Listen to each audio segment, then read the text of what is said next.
Chapter 291. Wu Sansi quickly fastened his pants and leaped to the side of the door to look outside. He then quickly flashed back to Yangfan's side. His eyes were bright.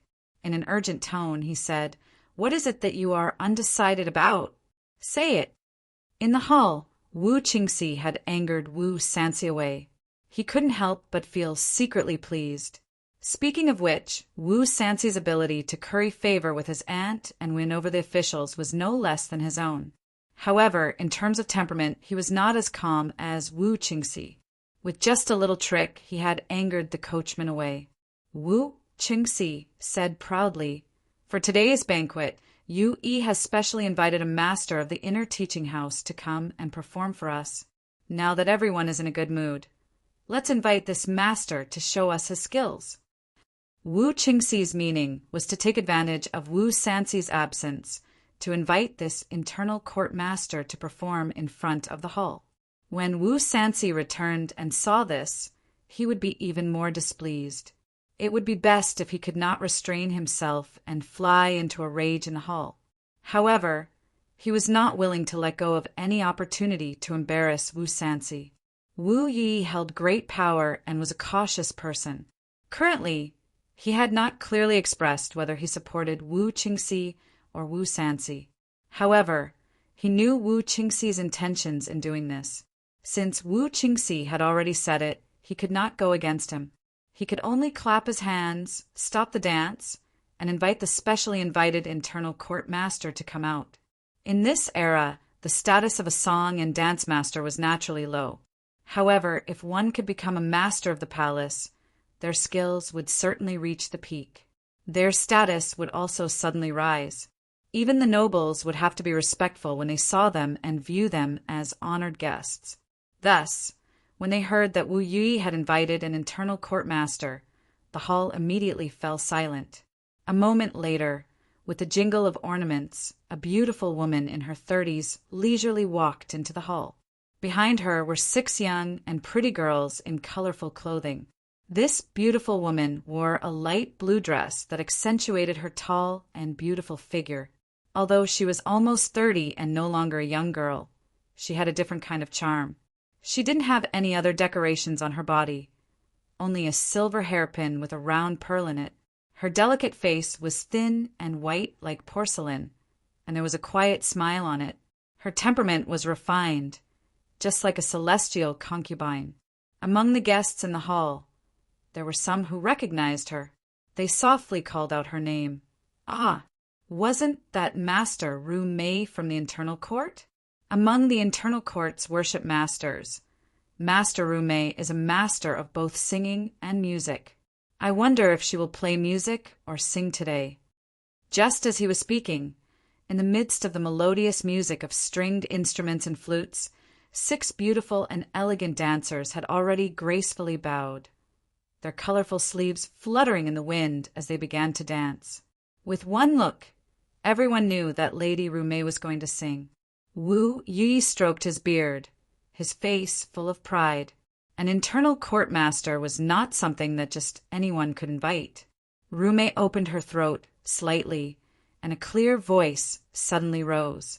It was graceful and clear, clearly entering everyone's ears. No one saw her raise her voice. Such a wonderful voice was something that even the stringed instruments found unnecessary. If she sang it without music, it was hard to say how enchanting it would be. Such a heavenly voice was truly the first to gain the upper hand. Everyone who heard it was stunned and cheered in unison. In the latrine, Wu Sansi heard Yangfan's words. It was as if he had heard heavenly music and was so happy that he wanted to scratch his ears and cheeks. He grabbed Yangfan and urgently asked, "You're not lying to me?" Yangfan said, "How could I lie about such an important matter?" Wu Sansi impatiently asked, "Where is that person now?" Yangfan said, "He's locked up in the house that Master Shui gave me." Speaking to this point, Yangfan revealed a slightly distressed expression. He sighed and said, "When I first heard of such a matter, I didn't dare believe it. After confirming it repeatedly, I won't hide it from you. I would rather not have known of this matter. Now that I know, I can't pretend I don't know. Wu Sansi naturally understood his feelings. Not to mention that he was just a lowly imperial guard at that time. Even if he was a general now, it would be a very troublesome matter for him to find out that the great general of the Jinwu guards had connived with the enemy and intentionally leaked the military secrets. Moreover, it was very likely that a prince was involved in this matter. However, for Wu Sansi, it was a blessing from the heavens. He had never thought that Yang Fan would bring him such good news. Wu Sansi was overjoyed and rubbed his palms together. Seeing Yang Fan's depressed expression, he hurriedly comforted him. General Yang need not worry. My Wu family has done you a great favor. Of course, you don't want to say anything detrimental to my Wu family. Moreover, Prince Wei's power is overwhelming. Of course, you don't want to offend him. But for you to hide such a big matter, you have to bear the responsibility of having your family exterminated. It is really hard on you. You should have told me about this matter. I will definitely handle this matter properly and not let you get involved in it. Ha ha ha. After Wu Sansi finished speaking, he impatiently said, Once the banquet is over, this prince will go to your house. This doesn't seem appropriate. Once the banquet is over, this prince will send someone to your residence. First, bring him to my prince's residence and strictly guard him. We can't let anything happen to him. Yang Fan heaved a sigh of relief as if he had thrown out a big trouble.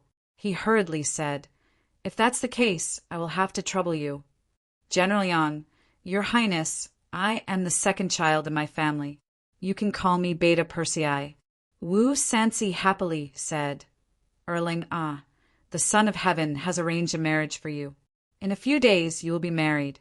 This is a joyous event in your life. When the time comes, I will personally visit you and congratulate you.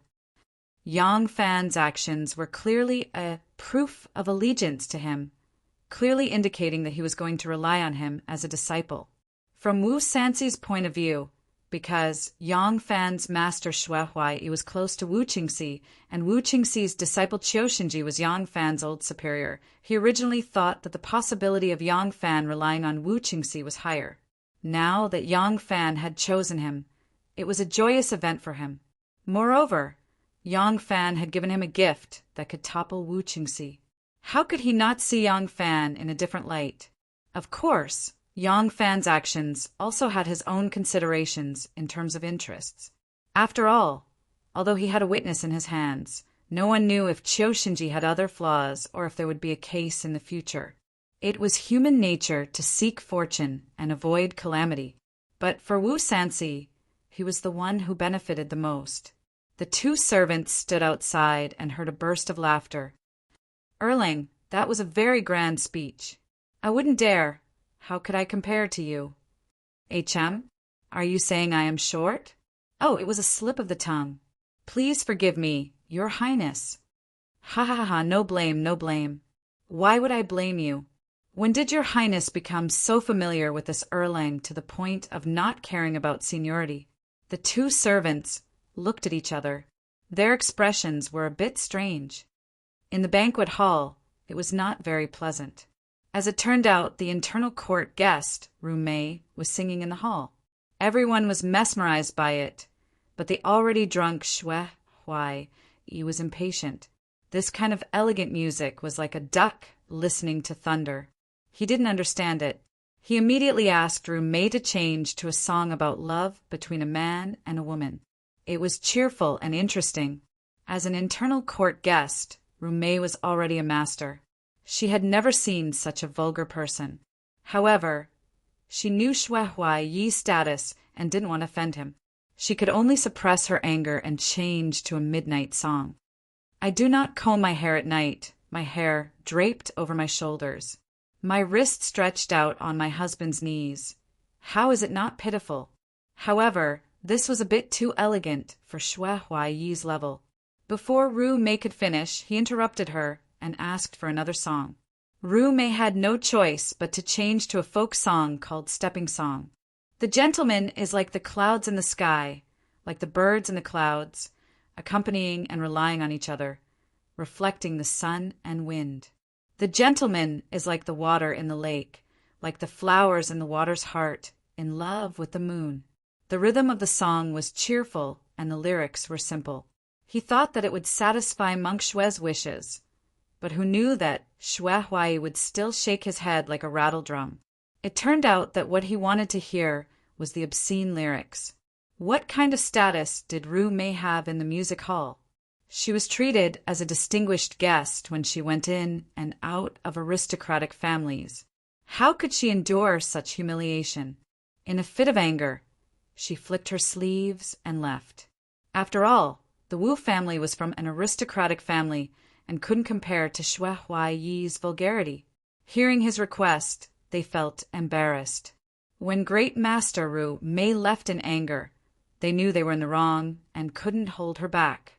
They quickly sent people to apologize and send her off. Shue Huai was in a drunken mood. When he saw that a musician dared to disrespect him, he was immediately furious. He jumped up and started cursing. His disciples saw that his master was angry and quickly went up to persuade him. Fortunately, Han Lu was quick-witted and quickly arranged the cups, plates, and bowls. He used his chopsticks to knock on the table and sang a song to Shue Huai. Sweetheart, you're so romantic. Hold 2 cherries on my chest and mimic the way a baby sucks milk, licking and smacking them. This servant is still a virgin. How can I enjoy it? This taste, after smacking and kneading, in a short while, the 2 jade rabbits will perk up. Not to mention that the Wu family found this song vulgar. It was a family banquet. The women folk were also participating, but they were separated by a screen in the middle, and the women folk were on the other side of the building. When such a vulgar song was sung, the women folk of the Wu family were disgusted and left one after another. On the side of the male guests, no one dared to act strangely, but they still felt embarrassed. Shue Huai's heart was at ease. Towards the end, he even bared his chest and sang loudly. Shue Huai's mouth was glossy and his head was bald. He sang the obscene song as if there was no one else present. In one breath, he sang 3 songs and drank a few cups of wine. After laughing 3 times, he lay down on the table and fell asleep. In this hall full of guests, everyone had their own schemes. Speaking of which, no one lived a more carefree life than this fellow. Seeing that Shue Huai was drunk and sleeping, Wu Yui let out a sigh of relief. He quickly announced that the banquet was over. He called a few monks from the White Horse Temple to help Shue Huai up. He also lent them his ox cart to send Shue Huai off. When Yang Fan and Wu Sansi returned to the restaurant, they just happened to see this scene. Wu Sansi's mind was filled with thoughts of Yin, who was locked up in Yang Fan's house. When he saw that the banquet was over, he couldn't help but be overjoyed. He hurriedly bid farewell to Wu Yui and prepared to leave. Unexpectedly, Wu Qingxi called out to him and said, "Sansi, don't be in a hurry to leave. I have something to discuss with you and Yui." Oh. Wu Sansi was stunned and could only say, "Originally, there was still something to do in the residence. Since it is like this, allow me to arrange it."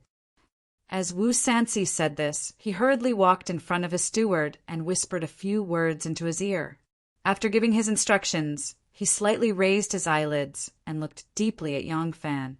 Yang Fan understood tacitly and walked in front of Wu Yui. He crossed his arms and bowed, saying with a smile, "Thank you, great general, for hosting a banquet. Good wine is in front of me, and I am already a little drunk. I will take my leave now." Chapter 292. After Yang Fan left Wu Yui's residence, he immediately returned to his residence near the southern city. The residence that Shue Huai gifted to him was now his daily residence. "Ah, Lang is back." The one who answered the door was an old servant with the surname Qin. His name was Qin Shou. Yang Fan nodded. As he walked inside, he said in a low voice, "The matter has been settled. Wu Sansi is treating it like a treasure. He will send someone to pick him up in a moment. After that, we just need to observe his actions and cooperate with him." "All right. I will inform Zhao Yu in a while." Chen Shou was Shen Mu's subordinate. Ever since Yang Fan moved into this residence, there had to be someone to take care of the residence. He was now a military officer and couldn't be the same as before. Right now, his residence had a cook come procurement, a doorman come gardener, and 2 young girls who were around 12 or 13 years old. They were responsible for the cleaning and cleaning of the residence. These people were left behind by Shenmu in Luoyang. They were Zhao Yu's eyes and ears and had arranged for him. Chen Shou was his doorman and was also the person who helped him communicate with the hidden sect. As for the other people, Zhao Yu only mentioned that they could be trusted and that there was no need to hide anything from them unless it was an important secret. However, he didn't mention that they were also from the hidden sect. Yang Fan observed them carefully. The gardener cum chef had the surname Lin, and his name was Lin Xuan. He was really good at cooking. Even though they were ordinary dishes like green vegetables and tofu, they were still very delicious. The 2 young girls were around 12 or 13 years old and were in the prime of their lives. They had average looks and were youthful and lively. It was impossible to say that these people were all from the hidden sect. However, since Zhao Yu said that they could be trusted, then they or their families must have countless connections with the hidden sect. In fact, organizations like the obvious sect and the hidden sect were just like those prestigious clans. They could influence a state, a prefecture, or even a country's political policies. However, there weren't many core members that truly belonged to these clans or organizations. They were able to use various methods to control or influence others. They had massive roots, and the servants that Zhao Yu found were obviously one of the roots of the hidden sect. Yang Fan knew that Shen Mu was providing these people to him. Even if Shen Mu didn't intend to monitor him subjectively, he would still monitor him objectively. If he had some privacy, it would obviously be inconvenient for him. However, he could only accept this kind of kindness because these people were indeed what he needed. In the cellar of his back residence, there was still Yi and locked up. If this kind of thing happened to some good people that he had casually hired, how could they not be surprised? Would they obey his orders without hesitation and take up the responsibility of taking care of him? But these people had no problem. Officials could reach the heavens in a single step, but influence could never be achieved overnight. It took Wu Zetian more than 40 years to go from a talent to a supreme being. Foundation and knowledge were like the roots of a tree. They had to grow and develop one root at a time. Only with all of this could one withstand the ups and downs of the official world and withstand the great winds and waves. All of this required time. After all, Yang Fan had a master who was a king. Therefore, he understood these principles from a young age. Back then, he had resolutely rejected Wan Er's suggestion of a rapid promotion because he knew that a promotion without a foundation would only have a short period of glory. Fu Yi's promotion and demotion had already proved this point. Therefore, Yang Fan didn't dislike these people that Zhao Yu sent. Right now, he was like a tree that had just been transplanted and needed a support to help him withstand the wind and rain. Once he had his own strength, he could break away from this external force that was both a support and a restraint at any time. As soon as Yang Fan entered the hall, he couldn't help but be startled. There were many chests and furniture tied with red silk. Chen Shou, who had followed him in, quickly explained, "The palace has sent many betrothal gifts." The person who came also said that in 3 days, the inner guards will send someone to deliver the first lady's dowry.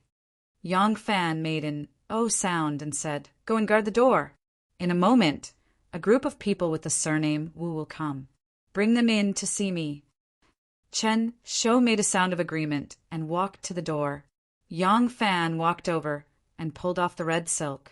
He casually opened one of the chests and saw that it was filled with silk and satin.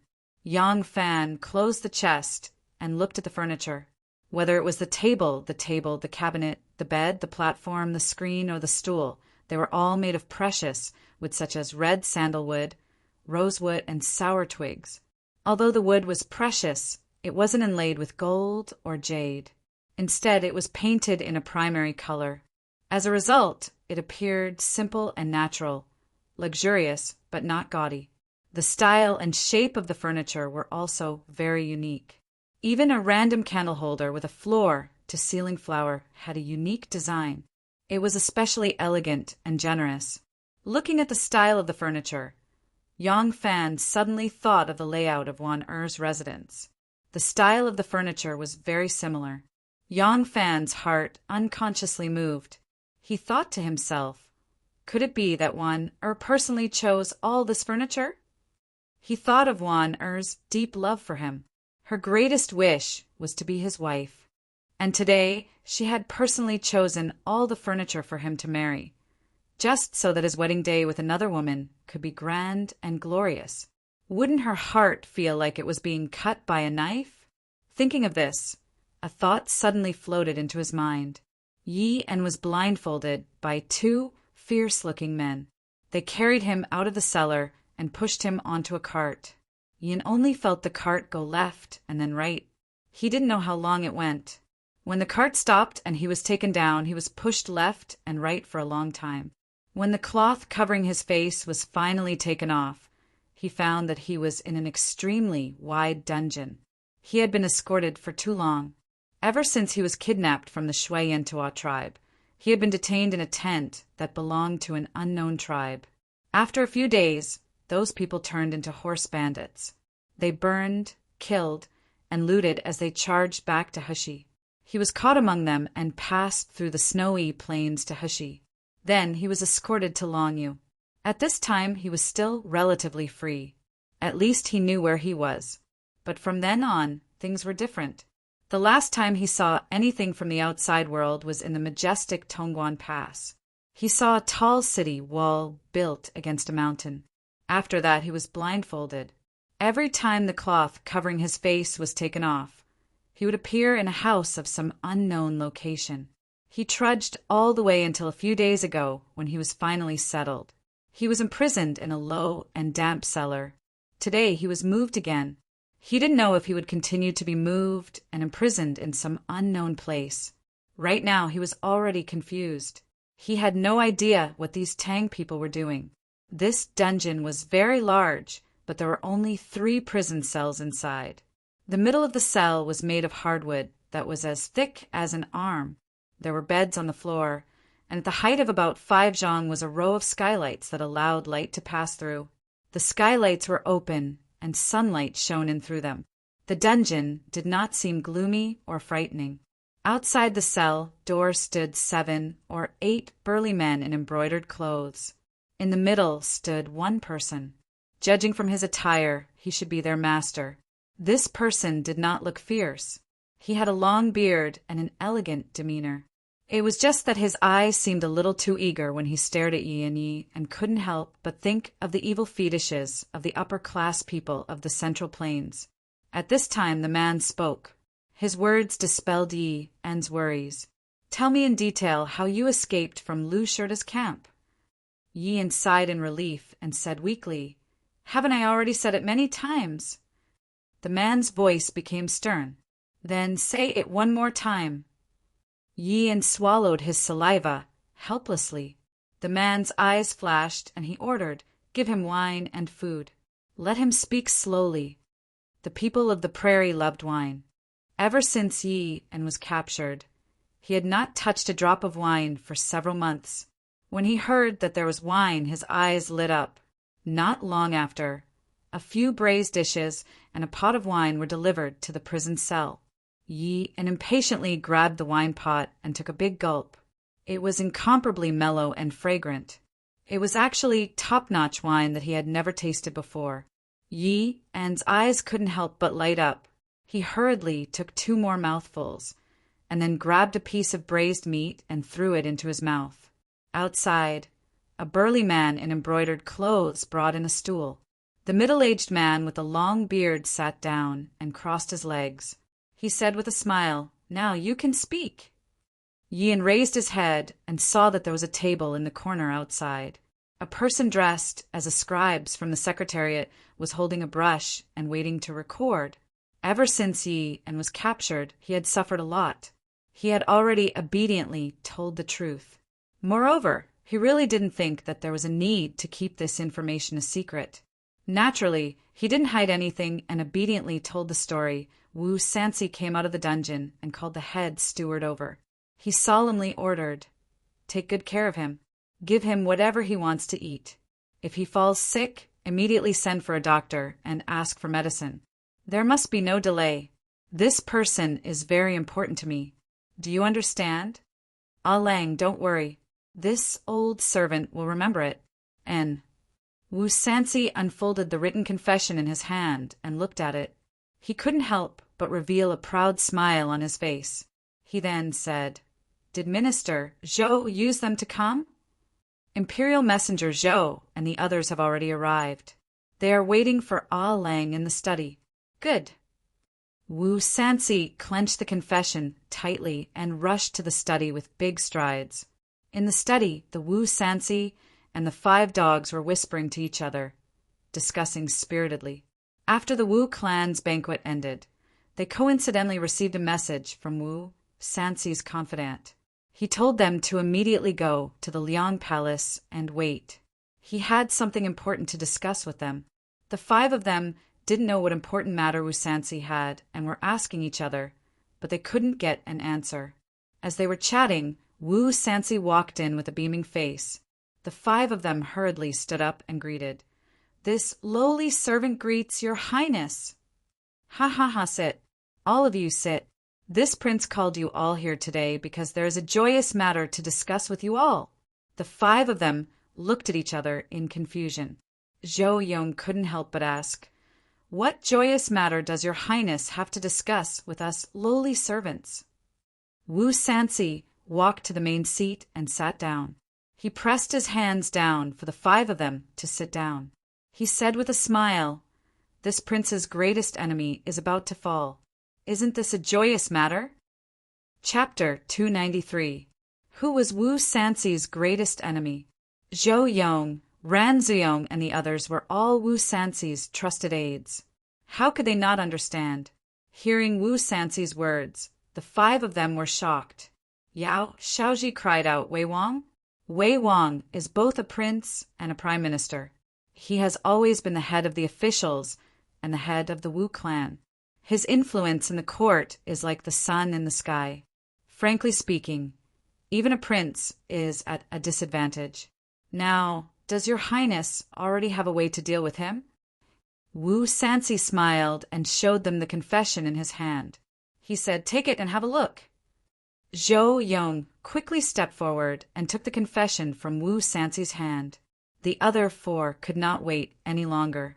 They all gathered in front of him and carefully read through Yi En's account of how he escaped from Lu Shirda's camp. After reading it, Zhou Yong asked with a blank face, "Your Highness, this seems to be the account of a Turkic spy's escape from Longyo's camp?" Wu Sansi said proudly, "That's right." Minister Song Jishuin asked doubtfully, "What's wrong with this? What does it have to do with Wei Wang?" Censor Yao Shaoji pondered for a moment, then suddenly exclaimed, He said, "General Qiu Shinji and Lu Shirda have both petitioned the imperial court to punish spies in the main camp of the Huyuan army, and they have also stolen the secrets of the border. I have the responsibility of supervising the officials. I have seen their official letters, and there seems to be some discrepancies with this confession." Wu Sansi sneered, "It's not just discrepancies, it's very discrepancies." Wu Sansi narrated in detail what Qiu Shinji and Lu Shirda had reported. Minister of Household Affairs Song Jishuin immediately said, "Someone is lying."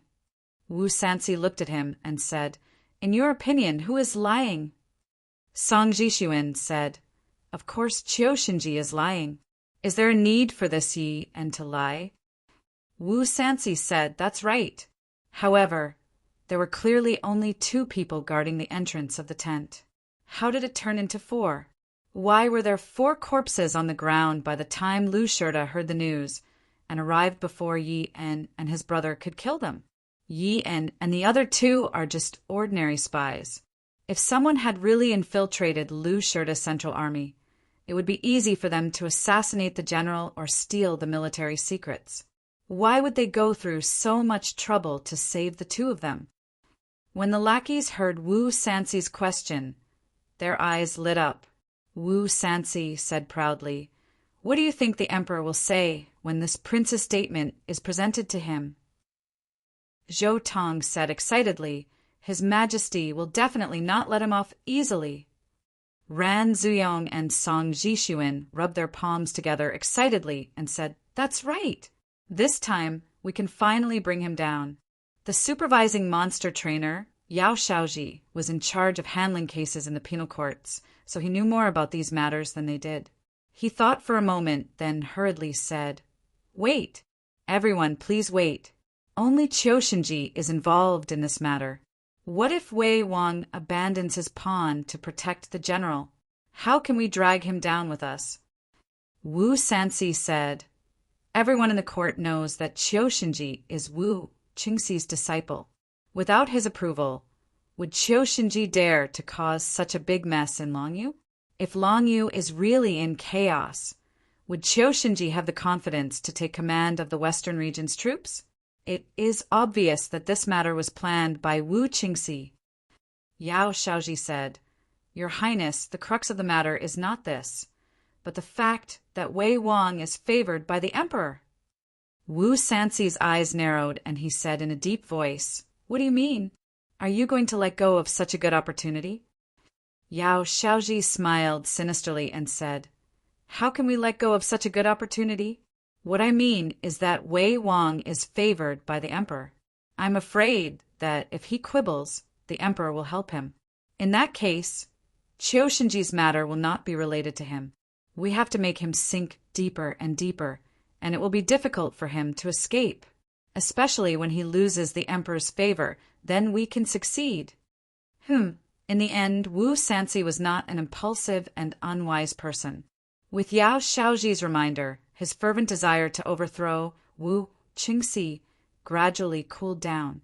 Thinking about it carefully, if he acted rashly, with Wu Qingxi's current level of favor, the emperor would indeed be merciful and let him go. Wu Sanxi calmed down and cupped his hands in thanks. "Thanks for Shaoji's reminder, I was rash. Then, in your opinion, what should I do?" Yao Shaoji said, "Your Highness, Wei Wang only wants to do two things now. One is to seize the military power, and the other is to seize the emperor's heir. The purpose of seizing the military power is also for the emperor's heir." Now, not only did the matter in the western region not go as he wished, but Lu Shida also took advantage of it. Not only did he retreat 100,000 enemies, he also won a great victory at Jianxi, killing over 20,000 enemies. The prime ministers would not let go of such a good opportunity. They would definitely seize the opportunity to seize control of the hundreds of thousands of troops in the western region. The king of Wei was frustrated here, so he would definitely be even more eager to fight for the position of crown prince. "Your Highness, why not show him weakness and let him fight for the crown prince's position without any scruples?" At this point, Song Jixuan was enlightened and clapped. "Brilliant! This kill by flattery can kill without spilling blood. It is indeed a brilliant plan." Wu Sanxi still did not understand the crux of it and quickly asked, "What's so brilliant about it?" Song Jixuan laughed sinisterly. If the king of Wei were to seize the military power first and then plant more henchmen, the position of crown prince would naturally belong to him when his forces are fully established.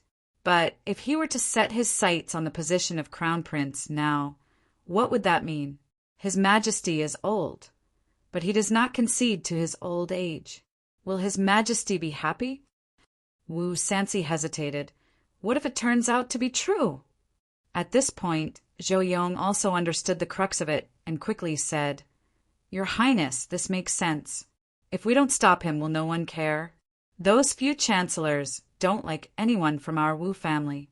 If Wei Wang is willing to jump out, then let them fight it out. We can sit on the mountain and reap the spoils later. If Wei Wang really defeats the chancellors and becomes the crown prince, then it won't be too late for us to make a move. As long as this witness is handed over, the worst outcome would be to hand over the evidence now. If we succeed, we can make him unable to recover and never have a chance to rise again." Wu Sansi pondered for a moment and laughed coldly. "After today's banquet, Wu Chengxi specially asked me to stay behind and beat me up, hinting that he wants to fight for the crown prince's position and asked me not to be a burden to him. It's obvious that he considers himself the Wu family head.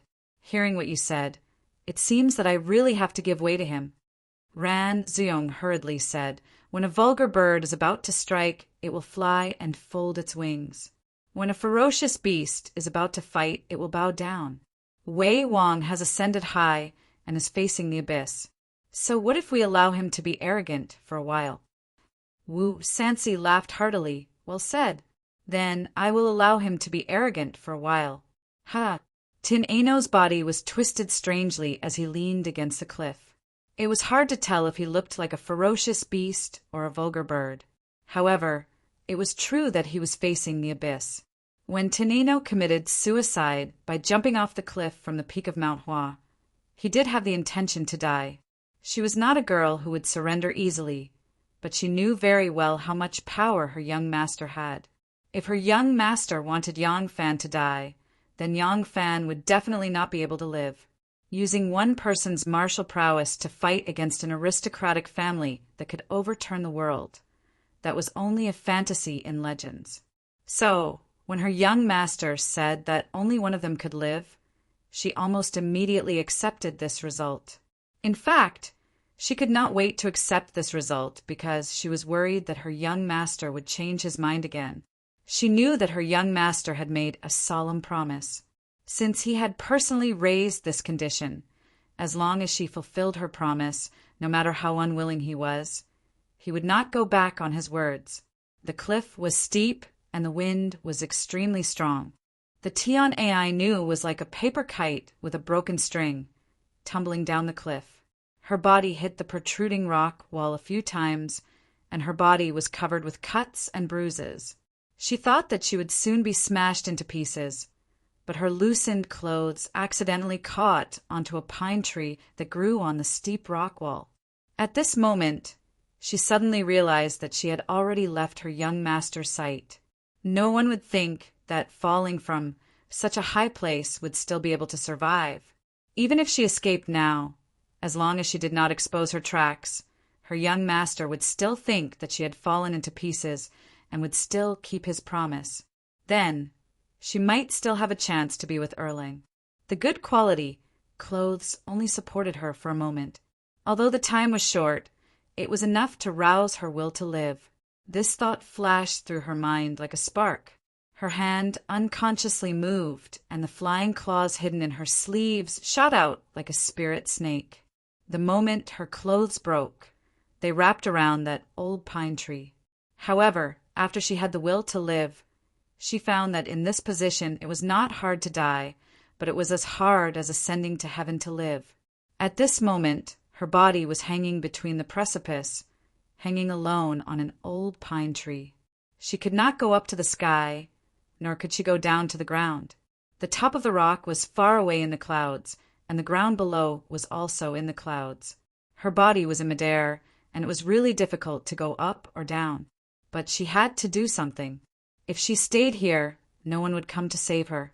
She would only starve to death here. That was even more terrifying than falling to death. As she tumbled down, her body was constantly slapped against the cliff by the strong mountain wind, scraping against the protruding rocks. Her body was already riddled with injuries. Especially the right side of her thigh was cut by a sharp mountain rock. The wound was so deep that the bone could be seen and blood flowed out. If it was not bandaged in time, before she starved to death, she would die from blood loss. Anu climbed up the pine tree and tore off her tattered clothes to tightly wrap around her wound. Then she immediately began her escape, because the longer it dragged on, the more energy she used up. That year, she was pushed into the well by her biological father. That was the darkest and most terrifying moment of her life. Although she managed to climb out in the end, when she was climbing out, she thought that with her frail body and weak arms, there was no chance of getting out. At that time, The only thing that supported her was her exuberant will to live. Today, she jumped off the cliff without hesitation, abandoning her life to seek death. It was for the person she loved the most in her heart. Now, in this desperate situation, it was still for love for him, because she could not bear to part. In order not to be separated, even if she was in a precipice with no path to heaven and no door to the earth, she would still forcefully walk out. Chapter 294. This kind of desperate survival, for anyone, might just be a bad joke played by the god of death. Wasn't it? When you were lucky enough to be caught by a pine branch, thinking that you wouldn't fall to your death, you suddenly discovered that you couldn't climb up and you couldn't climb down. What kind of feeling would that be? Fortunately, Tin'eno's skills were outstanding, and she just happened to have a flying claw in her hands, which became her hope of escape. Even so, she still suffered a lot. The strong wind whistled along the rock wall, and her hands had to tightly grasp the rock. If she was even a little bit careless, she would be swept away by the wind. She could only climb the protruding parts of the rock, moving cautiously step by step. Some places were as smooth as a mirror, and she could only use the flying claw to throw it into the distance again and again, until it firmly grasped a rock, and then swing her body over it. Some places were large pieces of smooth rock, and she couldn't climb at all. The flying claw's length also couldn't reach far beyond the smooth cliff surface, so she could only risk sliding down until her hands could touch the rock she could climb. Sometimes she would find a spot a few feet below her that she could use, but it would deviate from her body. She would even have to climb back so that when her body fell, she would be able to touch the rock there.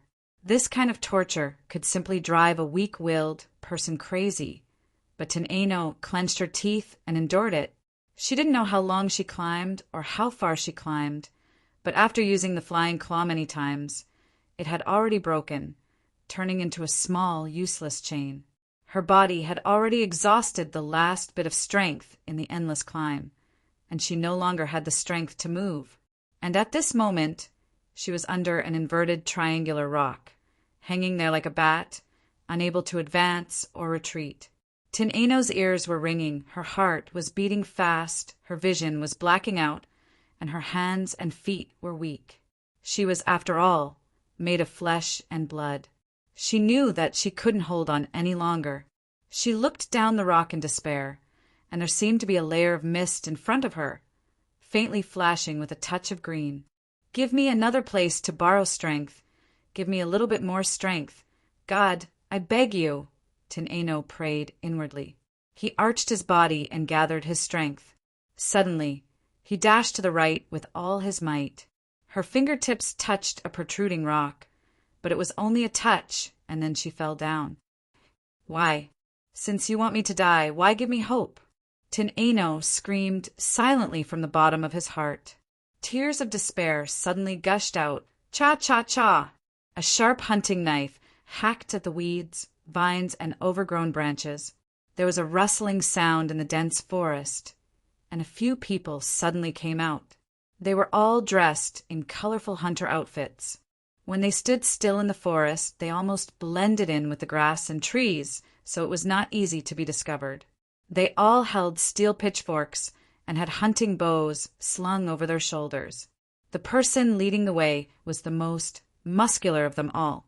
He was a head taller than the others, and he was as sturdy as a bull. This person's stature was that of an adult man, but there was a bit of hair on his lips, and his face was slightly childish. He didn't seem to be very old. A man with a wild pheasant and a hare on his shoulder looked up. The towering trees blocked out the sun. Looking out from the treetops, he could see endless peaks and valleys. The strange peaks pierced into the clouds, and the cliffs looked like they had been cut. He said, "Erlang, look at this. We have already reached the foot of Mount Hua. Let's go back early. If we are late, we will inevitably make Auntie angry again." The young man, who was already an adult but still looked childish, was the Erlang he was talking about. Erlang straightened his neck and said, "That tigress is very strict. She doesn't let me go out all day. It was not easy to get her permission to let me go into the mountains to hunt. How can I go back now? Didn't you guys say that there are tigers in the mountains? I will only leave after I hunt the tigers. A man dressed as a hunter hurriedly said, Big Worm. It's Big Worm. Don't mention the word tiger. It's taboo, Erling. Erling stared at him and said, It's obviously a tiger. Why can't I say it? Didn't you guys say that there are tigers in the mountains? Where are the tigers? I have been wandering around for half a day, but I haven't seen a prey bigger than a dog. A hunter said with a bitter smile, We also heard from a woodcutter that he saw a big worm a few days ago when he went into the mountains to chop firewood. Whether it was a big worm or not, we don't know either. At that time, we just said it casually to Erling. Who would have thought that you would take it seriously? Even if there really is a tiger, it's not something you can touch just because you want to. When Erling heard this, he said unhappily, You guys clearly said that there was a tiger. How did it become a casual remark? No, I won't go back until I find the tiger. After saying that, Erling brandished his saber and continued to open the way. The few people had no choice but to follow behind him. After walking for a while, the faint sound of water could be heard in front of them. Turning around a rock, their eyes suddenly opened up. They saw a mountain spring gushing out from the dense grass, forming a deep green pool in front of them. Then it flowed to the valley in the southwest. Erling was overjoyed and said, Ha ha! What a pool of good water! I'm just getting warm from walking, so I'll take a bath here and make myself comfortable. As he said that, he sheathed his hunting knife, took off his hunting bow, and tore off his clothes, revealing a strong and sturdy chest. His chest was dripping with sweat, and there was also a clump of curled chest hair. He excitedly ran to the pool.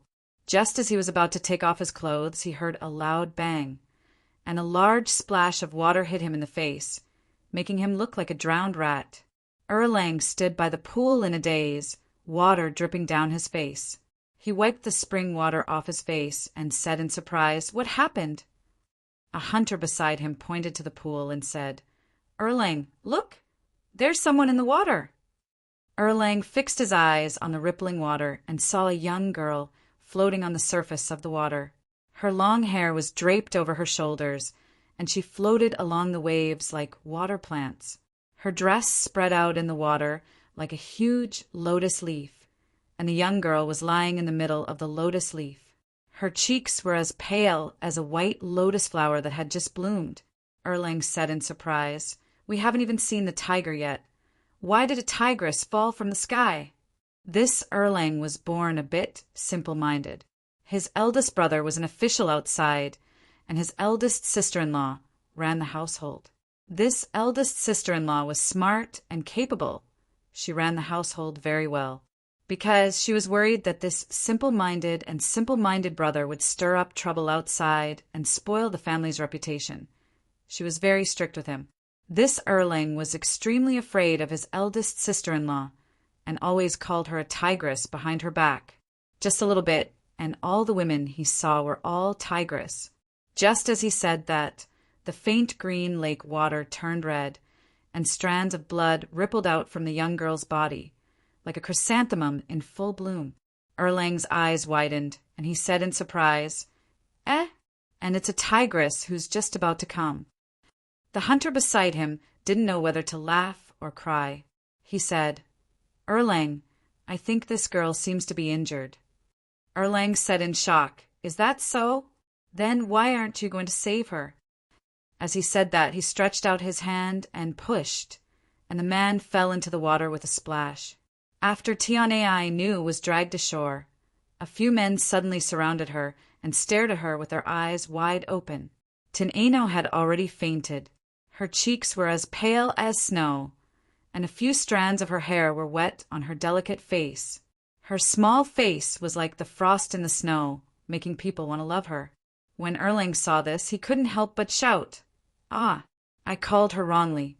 Such a delicate and pitiful little girl isn't at all as fierce as that tigress in our house. The others didn't say anything. They were all servants and couldn't compare to this second young master. Second young master could say that his eldest sister-in-law was a tigress, so how could they dare to respond to him? When Tineno fell off the cliff, she was a little dizzy, and when she was hit by the lake water, she immediately fainted.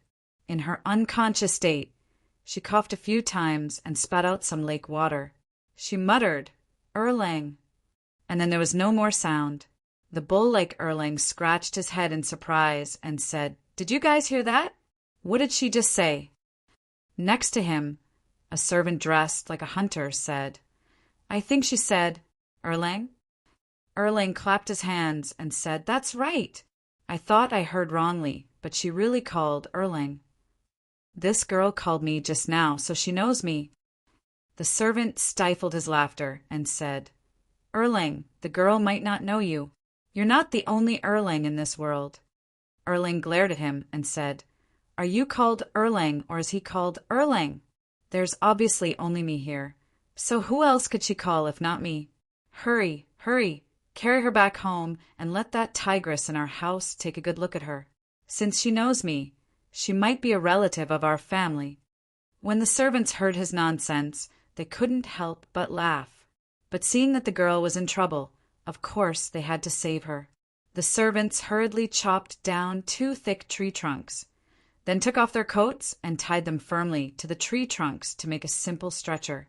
They carried the girl on it and left in a hurry. Now that Erlang had picked up a tigress, he no longer clamored to hunt tigers. Carrying his hunting knife, he led the way, trying his best to remember his cousins. Ever since he was a child, he had always been naive and stubborn, so his family rarely allowed him to interact with outsiders. Other than the servants and servants in the family, the people he met the most were his own relatives. Now that this girl actually recognized him, he naturally thought that she was a relative of his. As he walked, he suddenly remembered that a few years ago, an uncle came to visit and brought a little cousin with him. Her appearance and temperament were very similar to this girl who had fallen off the cliff. He couldn't help but have a sudden realization. No wonder she recognized me. She must be my little cousin. With this thought, Han Erlang walked even more hurriedly. This bull-like man's surname was Guo, called Guo Xiaofan. In the Zheng County of Huazhou, the Guo family was a famous and influential family. The Guo family's name was Taiyuan. Starting from Marquis Alingguiting in the early Han Dynasty, the Guo family was a famous and influential family in Shandong during the Wei and Jin dynasties. During the Sui dynasty, the Guo family's ancestor was even a duke. Today, there were only 2 brothers in the main branch of the Guo family. The elder brother, Guo Jingji, was the current provincial governor of Weizhou. His younger brother was this man in hunting clothes, Guo Xiaofan. The Guo family's manor was located at the foot of Mount Shaohua. Guo Xiaofan led the way, and by the time he hurried back home, he was already sweating profusely. Once he entered the manor, Guo Xiaofan left the servants carrying the Tian Ai Nu behind him and ran in like a wisp of smoke.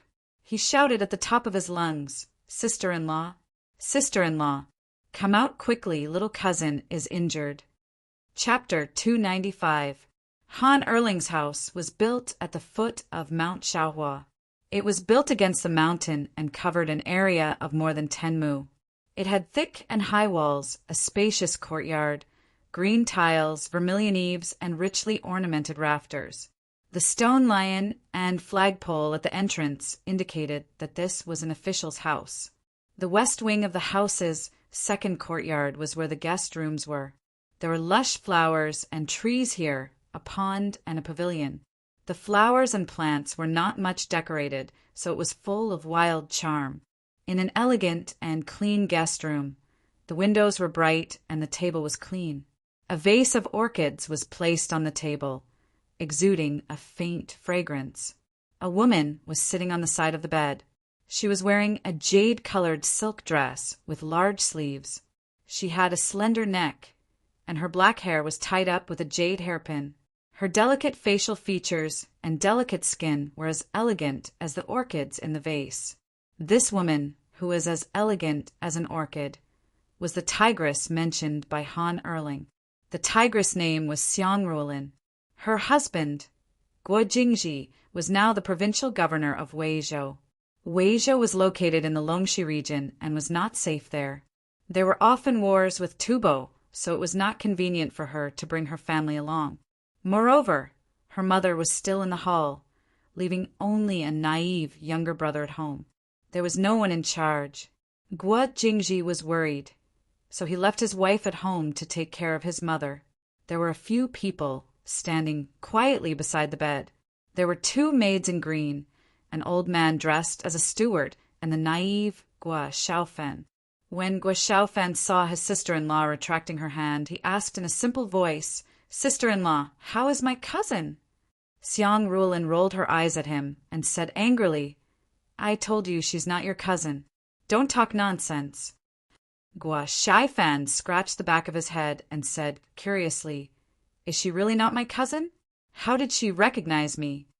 Xiang Rulin ignored him and only instructed the 2 maids. "Although this lady's injury is serious, fortunately it is not fatal. She just lost a lot of blood and needs to rest for some time. It is not convenient for her to live now. Both of you stay here and take care of her." "Yes," the 2 young maids answered. Guo Xiaofan grinned and said, "Sister-in-law's medical skills are excellent. If you say she's fine, then she's definitely fine. Hee hee. When I met her in the mountains, she was covered in blood. I don't know how badly injured she was. It was really scary." Xiang Rulin gently shook her head and said, "There are many abrasions on this young lady's body, especially on her right leg. The abrasions are so deep that the bones can be seen. It seems that she didn't meet any bad people, but rather, it seems that she fell off a cliff. However, it was unknown whether he committed suicide or if he accidentally lost his footing while touring the mountains. Erlang, pass down the order. If anyone comes to inquire about the whereabouts of Miss Luoshan, bring them to see me. No, don't go." Suddenly, a hurried voice came from the couch. Xiang Rulin turned her head and saw that the young lady had already woken up. She couldn't help but exclaim happily, "Young lady, you're awake?" Guo Xiaofan put his big face up and saw the young girl on the bed with her almond-shaped eyes wide open, her face full of anxiety. Although her face was pale and haggard due to excessive blood loss, it was like a snow lotus that had just bloomed. Even though her lips were completely bloodless, they still looked delicate and beautiful, really lovable. He couldn't help calling out, "Sister-in-law, Biaomei is so beautiful." Xiang Rulin glared at him snappily and said, "Go away! I told you she's not your Biaomei." Tin Ano's cherry lips slightly parted as she gasped for breath and said, "Thank you, madam, for saving my life. The news that I am here, please, keep it a secret." Xiang Rulin's face suddenly showed vigilance and blurted out, "Miss, who are you? Why are you so heavily injured?" "I am." That sentence just now seemed to have used up all of Tin Ano's strength. She barely managed to say it before her head tilted and she unexpectedly fainted again. Xiang Rulin pondered for a moment and said to Guo Xiaofan, "Second brother, pass down the order. No one is allowed to leak the news that we have rescued a young lady. Anyone who disobeys will be driven out of the residence." "Okay," Guo Xiaofan replied. He stomped his feet and rushed out like a big bull. Xiang Rulin then ordered, "Bring this young lady's clothes and all the utensils she was carrying." The 2 little maids quickly brought over the clothes that they had taken off when they were changing Tin Ano's clothes. Xiang Rulin carefully examined them. Apart from noticing that the clothes were of good quality, she did not find anything that could identify her identity. She then said, "Take care of her. Let me know when she wakes up." Xiang Rulin got up and left. The old steward followed her every step. As soon as the 2 of them left the guest room, the old steward said, "Eldest lady, this young lady's origin is unknown. We should not have taken her in." Xiang Rulin said, "Her origin may be somewhat suspicious, but the injuries on her body are not fake. Looking at her expression, she does not seem to be a criminal. How can we leave her in the lurch? I have been married to Lang Jun for many years, and I still do not have any children. Didn't Zen Master Zhiyuan say that I should do more good deeds and accumulate more virtue? Isn't this a good deed? When she wakes up, I'll ask her about her background." The old steward nodded in agreement. Xiang Rulin raised her eyebrows and said with a smile, "All right, you don't have to worry about this. Concentrate on gathering food. Shinmu is using Chang, and as a battlefield and food as a weapon to fight against young Master Jiang. We cannot lose this battle." In Wucheng Hall, Wu Zetian frowned slightly. She carefully read the 2 memorials in her hands and flipped through the one that she had just approved. She picked out another one and compared it with the 2 in her hands. Her face showed a hint of anger. She threw the 3 memorials on the table and said unhappily, "Lu Zetian probably doesn't want to be the prefectural magistrate of Chang anymore. What kind of stupid official is this?" Chang and An Luoyang were the capital and auxiliary capitals of the Tang dynasty. After Wu Zetian became the emperor in Luoyang, the capital and auxiliary capitals were reversed. Chang and became the auxiliary capital and Luoyang became the capital. The highest official of the capital and auxiliary capitals was the Mu. However, the Mu did not preside over government affairs. It was only a prince who held this position. The official who actually presided over government affairs was the magistrate. Lu Zetian was the magistrate of Chang'an. This magistrate of Chang and submitted a memorial to Wu Zetian. He said that because of the invasion of the Turks, in order to avoid the chaos of war, the merchants of the western region were buying up food. In addition, Huzalo had also brought tens of thousands of the western Turks to Chang'an. Food was in short supply. The price of food in Chang and had risen 3 times a day. A bucket of rice was worth 1,000 gold.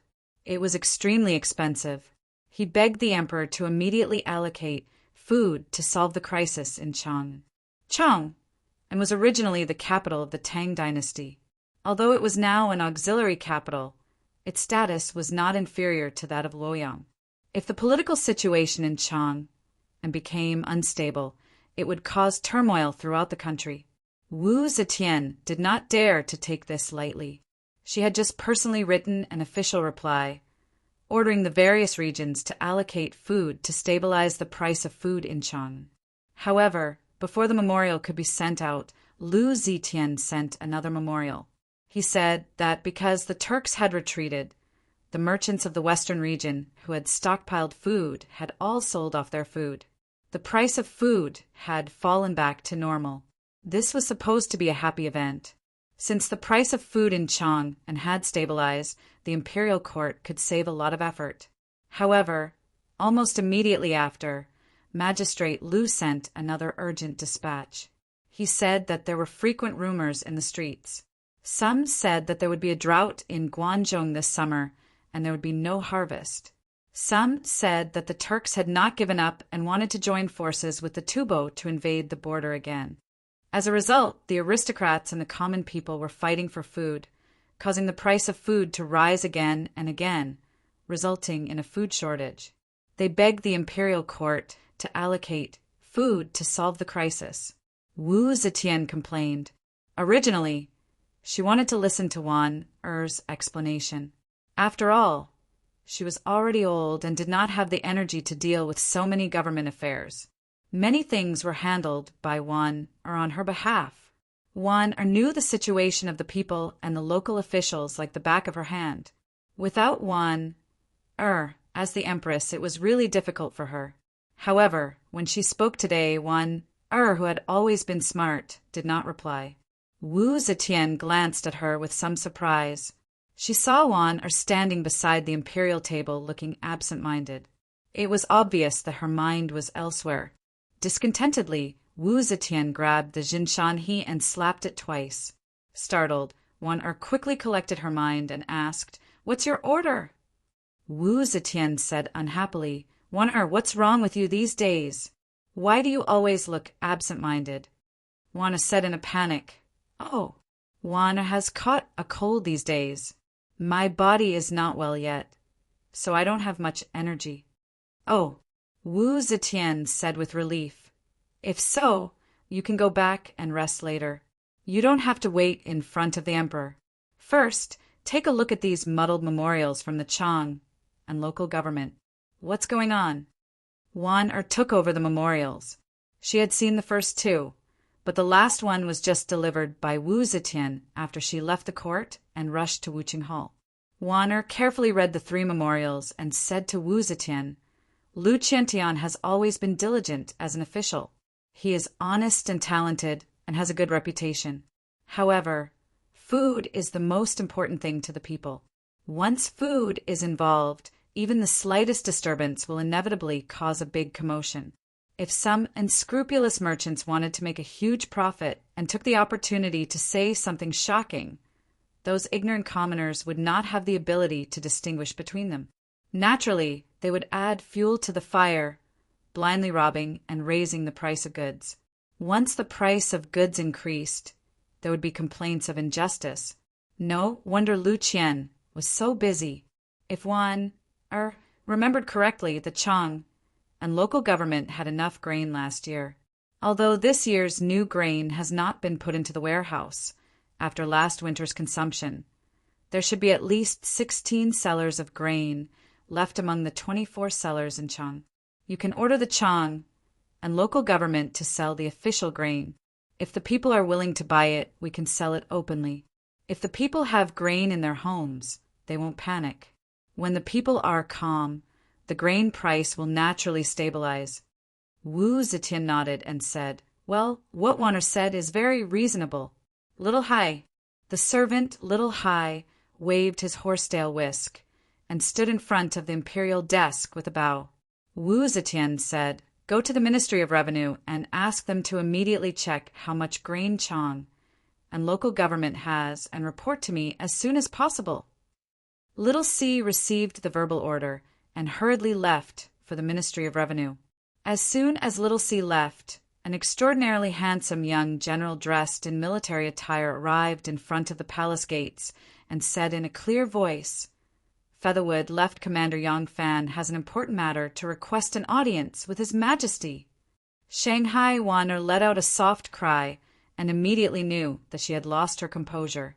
She could not help but secretly look at Wu Zetian, but she saw Wu Zetian looking at her strangely. She quickly changed her mind and said, Wanner, I almost forgot.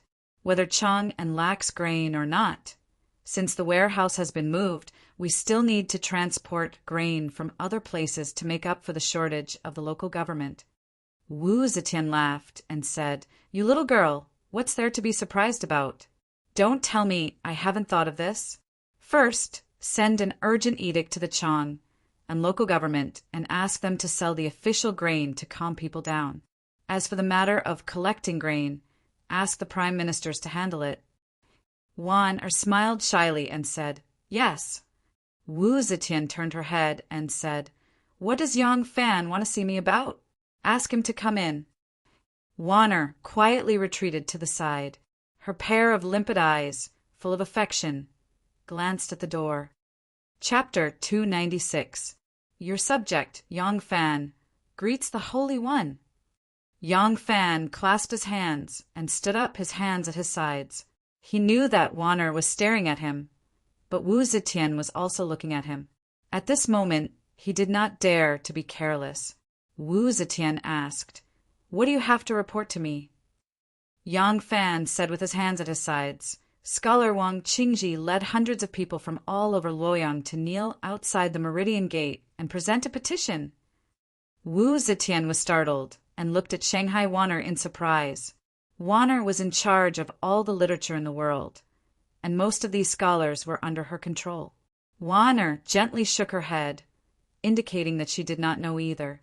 Wu Zetian then turned to Yang Fan and asked, What do they want? Yang Fan nodded and said, They beg the Holy One to make Wu Qingxi the crown prince. When Wu Zetian heard this, her expression immediately darkened. She knew that Wu Qingxi wanted the crown prince position, but she did not expect Wu Qingxi to be so impatient. As for the crown prince, she had not yet made up her mind, and Wu Qingxi had impatiently made his move. Different statuses had different mentalities. When Wu Zetian wanted to become the emperor, Wu Qingxi, Wu Sanxi, and the others had organized the people of Luoyang many times to persuade her. When she heard this news, there was only joy in Wu Zetian's heart. Now that she was the emperor, if Wu Qingxi did this again, he would inevitably be suspected of forcing her to abdicate. Wu Zetian was disgusted and said angrily, "The crown prince is not guilty. Why should I depose him? Even if I want to make a crown prince, that is my family matter. When did they have the right to interfere? Disperse them." Yang Fan made a sound of agreement. When he was about to turn around, he looked deeply at Wanner. This gaze was filled with comfort, love, persistence, and an unwavering determination to never give up. Looking at Yang Fan's tightly pursed lips and the resolute line carved into them, the reluctance and grief in Wan, Er's eyes couldn't help but fade a little. Fame and fortune were all fleeting clouds. Glory, splendor, wealth, and rank were just a scenery in her life. What she longed for was a lifetime companion. Yang Fan's resolute eyes comforted her anxious heart and gave her hope. Yang Fan hurried outside the Meridian Gate. The Yulin guards were surrounding Wang Qingji and the 100 or so petitioners. As soon as he saw Yang Fan come out, Wang Qingji immediately looked at him with eyes full of expectation. Just like Wanner's longing gaze, there was a hint of hidden bitterness. Yang Fan coughed softly and said with an expressionless face, "The sage said, 'The crown prince is innocent. Why should he be deposed?' Even if I want to appoint a crown prince, that's Zhen's family matter. Since when is it their turn to point fingers? Disperse them." As soon as Yang Fan finished speaking, he waved his hand. The Yulin guards brandished their spears and moved forward. He shouted in a low voice, "Retreat!" Crack! Screech! Screech! The Yulin guards advanced 3 steps. The sharp tips of their spears were already close to their bodies. Perhaps approaching with spears in hand wasn't scary. What was scary was the resolute demeanor of the Yulin guards and the pace at which they advanced. They carried long, sharp spears, and in front of them were the petitioners. Under Yang Fan's command, they immediately advanced with spears in hand. It was as if they didn't see anyone in front of them. They had already reached the point where they considered everyone beneath them. Their pace, every step they took, was the same firmness, the same distance, and the same speed. They didn't slow down or shorten their strides because there were people in front of them. It was as if even if there was a wall in front of them, they would turn a blind eye and slam into it. The petitioners were scared out of their wits. They watched as the sharp spears neared their bodies, and the Yulin guards didn't hesitate in the slightest. One by one, they cried out in fear and crawled backwards. There were even some who hastily jumped up, but stepped on the front of their own lapels. They lost their footing and fell to the ground. It was truly an ugly sight. When Wang Qingji heard Wu Zetian's verbal command, he was also somewhat shocked. When he saw the might of the Yulin guards approaching with their spears, his face couldn't help but change color. When he saw that the sharp spears were about to reach his chest, he subconsciously wanted to flee backwards. However, he suddenly saw Yang Fan's eyes. He saw that there was a faint smile in Yang Fan's eyes, but there wasn't the slightest murderous aura. His heart couldn't help but calm down. He suddenly shouted in a stern voice, "Stop! I have something to say." "Stop!" Under Yang Fan's command, the sharp spears stopped abruptly just as they were about to reach Wang Qingji's chest. Those imperial bodyguards seemed to be emotionless machines, completely obeying orders. Wang Qingji secretly broke out in a cold sweat. He composed himself and said in an impassioned voice, "The Son of Heaven has no private affairs." Establishing a crown prince, guarding a tool to inherit the throne, is related to the rise and fall of the dynasty. How can it be said to be the Son of Heaven's family affairs? Qin Shi Huang unified the world, but because he didn't set up a crown prince early on, his posthumous edict was tampered with by people like Hu Hai, Li Si, and Zhao Gao. His great country fell apart because of this. Emperor Wen of Sui was a hero of a generation, but he wrongly appointed the extravagant Yang Guang, who was fond of grandiose achievements. As a result, he unified the country and died in his second generation. The crown prince isn't the son of heaven's family affairs, but the affairs of the world. As a subject of the great Zhou, Wang Qingji received the great Zhou's salary. How could he not worry about the great Zhou's affairs? If your majesty doesn't allow me to express my opinion, I am willing to die in front of the palace and remonstrate with my life. Wang Qingji had seen Yang Fan at the Wu clan's banquet hosted by Wu Yi, so he knew that Yang Fan was also a member of the Wu clan. However, his request was stopped by Yang Fan just now, and he wasn't allowed to enter the palace to see the emperor. As a result, he couldn't understand Yang Fan's thoughts. Now that he saw Yang Fan's warm expression, he knew that Yang Fan was being unreasonable and wouldn't really kill him. As soon as he figured this out, Wang Qingji's timidity disappeared. His words were powerful and resonant, faintly resembling the sound of metal and stone. If someone who didn't know what was going on heard these words, they might really think that he was a great minister who was devoted to the country. Yes, we're doing this for the great Zhou dynasty, and we can die without regrets. We will remonstrate with our lives. We will remonstrate with our lives. A few important people beside Wang Qingji hurriedly shouted in response. However, they didn't know the relationship between Yang Fan and the Wu clan, so it was inevitable that their voices lacked confidence. Their mouths shouted the slogan of facing death with equanimity, but their bodies were slightly leaning back. They were afraid that if Yang Fan turned hostile, they, who were willing to die, would run away faster than anyone else. Yang Fan frowned and said to Wang Qingji, "Scholar Wang, this official is under the emperor's orders to dismiss all of you immediately. I hope that scholar will not make things difficult for me." Hearing this, Wang Qingji was even more confident. He cupped his hands at Yang Fan and said, seriously, "I'll have to trouble General to send a message for me again. Just say that if the emperor does not wish to summon me, this subject, Wang Qingji, and the hundreds of volunteers from Luoyang are willing to die in front of the palace to remonstrate with our lives." This, Yang Fan hesitated for a moment, then said to Wang Qingji, "Then I'll have to trouble scholar to wait for a moment." Wang Qingji smiled and said, "Thank you for your trouble, General." Yang Fan signaled the soldiers to keep an eye on these people, then turned around and walked back into the palace. As he walked, he thought to himself, "With such a big commotion at the palace gate, and I've deliberately delayed for a while, the ministers in the Hall of Governmental Affairs should have received the news by now, right?" Yang Fan returned to Wuqing Hall and replied to Wu Zetian. He even added, "This subject saw that Wang Qingji and the others are in high spirits. Even though they are being attacked by swords and axes, they do not show any signs of fear. Their words and actions are indeed sincere, so they do not dare to act rashly for fear of killing the loyal. Would your majesty allow them to meet or disperse them?" Wu Zetian listened to his words and thought for a moment.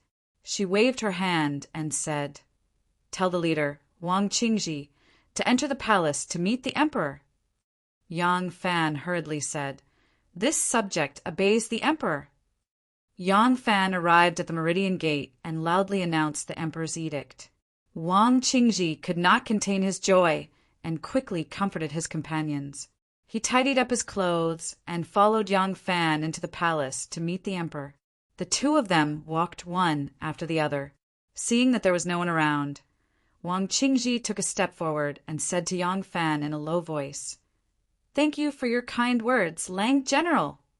Yang Fan smiled and said, "We are family, there is no need to say such things. However, the appointment of a crown prince is like the ascension of a new emperor to the throne. It cannot be done without many requests. Scholar must be mentally prepared." Yang Fan paused and said, "Actually, when Scholar first asked for an audience, I could have led you to meet the emperor. It's just that there are only a few hundred people. The momentum is really too small. I purposely asked you to wait outside the palace gate for a while. This is also to help you expand your momentum and attract the attention of the court." Wang Qingji let out an "ah" and suddenly understood. He said, "See, Lang General has put in a lot of effort. I have misunderstood. I also wanted to find more people. But many people do not know His Majesty's intention. It is inevitable that they will be overcautious and fearful. So," Yang Fan's eyes flashed as he looked forward and whispered, "Be quiet. We have arrived at Wuqing Hall. When scholars seize the emperor, you must be careful what you say." Wang Qingji swallowed the words that were about to come out of his mouth. He only made 2 sounds and immediately took a step back. As it turned out, when Wang Qingji had led his people and shouted slogans all the way to the palace gate, Yang Fan should have led him into the palace. Wang Qingji was not a commoner. He was originally a scholar of the court. Since he said he had political matters to report to the emperor, Yang Fan, as a general in charge of the palace guards, had no reason to stop him. However, Yang Fan used the excuse that most of the people who came with him were commoners without scholarly honors. They gathered in front of the palace gate and were an eyesore. He detained them and took them to Wuqing Hall to meet the emperor. At that time, Wang Qingji was somewhat displeased. He did not understand why Yang Fan, who was also a member of the Wu family, would obstruct him. Now that he heard Yang Fan's reason, his resentment naturally disappeared without a trace. The Prime Minister on duty in the Hall of Governmental Affairs today was Li Zhaoda. Li Zhaoda had already heard that someone had gathered at the Meridian Gate and requested to depose the Crown Prince. Not all of the palace servants served the emperor and the concubines. The Prime Minister and scholars who ran errands in the palace also had many palace servants serving them. The palace servants serving the concubines were mainly active in the inner court, while the palace servants serving the prime ministers were mainly active in the front palace. These palace servants went in and out to deliver official letters. They moved around the palace frequently and had especially good eyes and ears. Wang Qingji and the others were blocked at the palace gate. When Yang Fan entered the palace to ask for Wu Zetian's permission, there was a little eunuch who went to the palace gate to deliver official letters. He saw and heard everything that happened in front of the palace gate. He immediately ran back to the Hall of Governmental Affairs like a parrot and told Li Zhaoda what had happened outside the Meridian Gate. Hearing this, Li Zhaoda couldn't help but fly into a rage. Li Zhaoda was an arrogant person with an explosive temper. He was the most straightforward and unyielding of all the prime ministers in court. He was also a core member of the Li Protector faction. Hearing that Wang Qingji had gathered people to make trouble, imitated Fu Yui's persuasion, and made a ruckus outside the Meridian Gate, requesting to depose the crown prince and replace him with the king of Wei, Li Zhaoda was immediately unable to restrain his anger. He threw down the official business he was working on and angrily rushed to Wuqing Hall. When he reached the gate of the Hall of Governmental Affairs, he suddenly remembered that if he rashly rushed to stop it, given the current emperor's unyielding personality, he would probably be angry. If Wang Qingji took the opportunity to use flowery words to persuade the emperor, once the imperial edict was issued, what was done could not be undone. He would not be able to stop it. Li Zhaoda's mind turned, and he hurriedly called over the little eunuch who had reported the news. He asked, "Where is the Xiangzhou scholar who came to the capital to report the good news this morning?" Chapter 297. The eunuch replied, "Prime Minister is not willing to see him, but he refuses to leave. He is probably still pestering you outside the East Gate." Li Zhaoda was overjoyed. "Quickly go and see if he is still there. If he is, bring him into the palace immediately. I want to bring him to see the emperor." The little eunuch did not know why the prime minister had suddenly changed his mind, but since he had already given the order, he still obeyed and ran toward the East Gate. After a while, he led a young man wearing a round-collared Confucian robe and a soft-legged turtle on his head. That man had a big turtle on his head, and he followed behind the little eunuch, escorted by 2 imperial bodyguards. His behavior looked very ridiculous. Li Zhaoda was already impatient. When he saw him arrive, he did not wait for him to bow and thank him. He said impatiently, "Go, go, go. Hurry up. I will bring you to see the emperor." In order to wait for this person, Li Zhaoda delayed a bit and ended up being one step slower than Wang Qingji. By the time he arrived at Wu Qing Hall, Wang Qingji had already arrived in front of Wu Zetian. Wu Zetian looked at the somewhat nervous Wang Qingji and lightly asked, "Dan is my son, so he was made the emperor's heir. You have gathered a crowd to petition me to abolish the crown prince and make him the king of Wei. What is the reason?" Wang Qingji swallowed his saliva and controlled his nervousness. He bowed and said, "Your Majesty, there is an ancient saying, 'Gods do not worship those of the same race. People do not worship those of the same race.' To worship the ancestors, one must first confirm the bloodline. Otherwise, the ancestors and spirits will not enjoy the ceremony, and the people will not recognize their ancestors. The current emperor's surname is Wu, but he has the Li family as his heir. Isn't that ridiculous?" Wu Zetian snorted. "The crown prince has already changed his surname to Wu." Wang Qingji said, "Your Majesty, the fact that the crown prince has changed his surname to Wu does not escape the fact that his surname is Li. Since ancient times, the country has always been passed down to the descendants of the emperor. How can it be passed down to someone with a different surname? The crown prince was originally surnamed Li. When he changed his surname to Wu, he was already an adult. Once he ascends the throne, how can he not be Li Tang? At that time, where will your Majesty's country belong to?" When Wu Zetian heard this, she couldn't help but hesitate. At this time, eunuch Little Hai bowed and reporting to everyone, the assistant minister of Phoenix Pavilion, Tongfeng Pavilion's Luan Taipingzhang, Li Zhaoda, requests an audience. Wu Zetian raised her brows and said, "Is Prime Minister Li here? Invite him in." A moment later, Li Zhaoda stepped into the main hall, followed by a person. This person was wearing a round collar Confucian robe and was about 30 years old. He was refined and had a handsome appearance. However, there was a huge turtle on his head, which made him look neither fish nor fowl.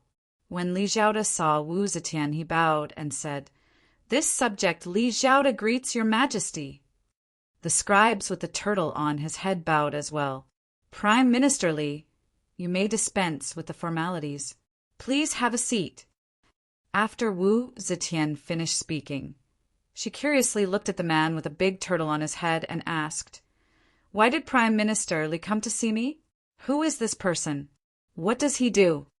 When that person heard Wu Zetian's question, he bowed again and tried his best to squeeze out a smile. The big turtle on top of his head suddenly poked its head out and looked left and right with its bean-sized eyes. Suddenly, it saw Wu Zetian and seemed to be frightened by something. With a whoosh, it retracted its head and 4 of its claws back into its shell. Looking at it now, it looked like that person was carrying a turtle shell on his head. At the side, Shengguan Wan Yang Fan, and all the palace maids and eunuchs were somewhat unable to restrain their laughter. Li Zhaoda calmly replied, "This person has an auspicious sign to offer to your Majesty. So this subject brought him here to see you. In my hurry, I did not have time to ask his name." As he said this, he coldly glanced at that person and said, "Your Majesty is asking you a question. Answer it yourself." That person hurriedly said, Yes, this subject is a scholar from Xiangzhou. Zhou Xiaoyu greets your Majesty." Wu Zetian said, "You are a scholar from Xiangzhou? Why did you come to the capital to see me?" Zhou Xiaoyu hurriedly explained. Because he was nervous at first, he was still stammering, but towards the end he was beaming with joy. This Zhou Xiaoyu was a scholar from Xiangzhou, but this scholar was not a scholar of the later generations. In the early Tang dynasty, the requirements to become a scholar were very high, and their rank was even higher than that of a scholar. In a year, more than 30 scholars could pass the examination, but not one scholar appeared in 10 years. It was even rarer than being the top scholar among the scholars. After Zhou Xiaoyu passed the examination, his scholarly rank basically stopped there, because the imperial examinations in the Tang dynasty were not easy to pass. At that time, the imperial examinations in the world only accepted 30 people at most, and most of these places were taken by the nobles. Even if there were talented scholars among the common people, it was difficult for them to pass the imperial examinations, not to mention that Zhou Xiaoyu's talent was only ordinary. Therefore, Zhou Xiaoyu took a different approach and thought of offering auspicious signs, hoping to use the auspicious signs to win the emperor's favor and become an official. In the end, he conjured up a divine turtle. According to Zhou Xiaoyu, this divine turtle was a drought tortoise that he found by chance in the mountains. In the beginning, he did not think that there was anything special about this turtle, but later on he accidentally discovered that on the shell of the turtle's abdomen there were the words 10,000 years of the Son of Heaven.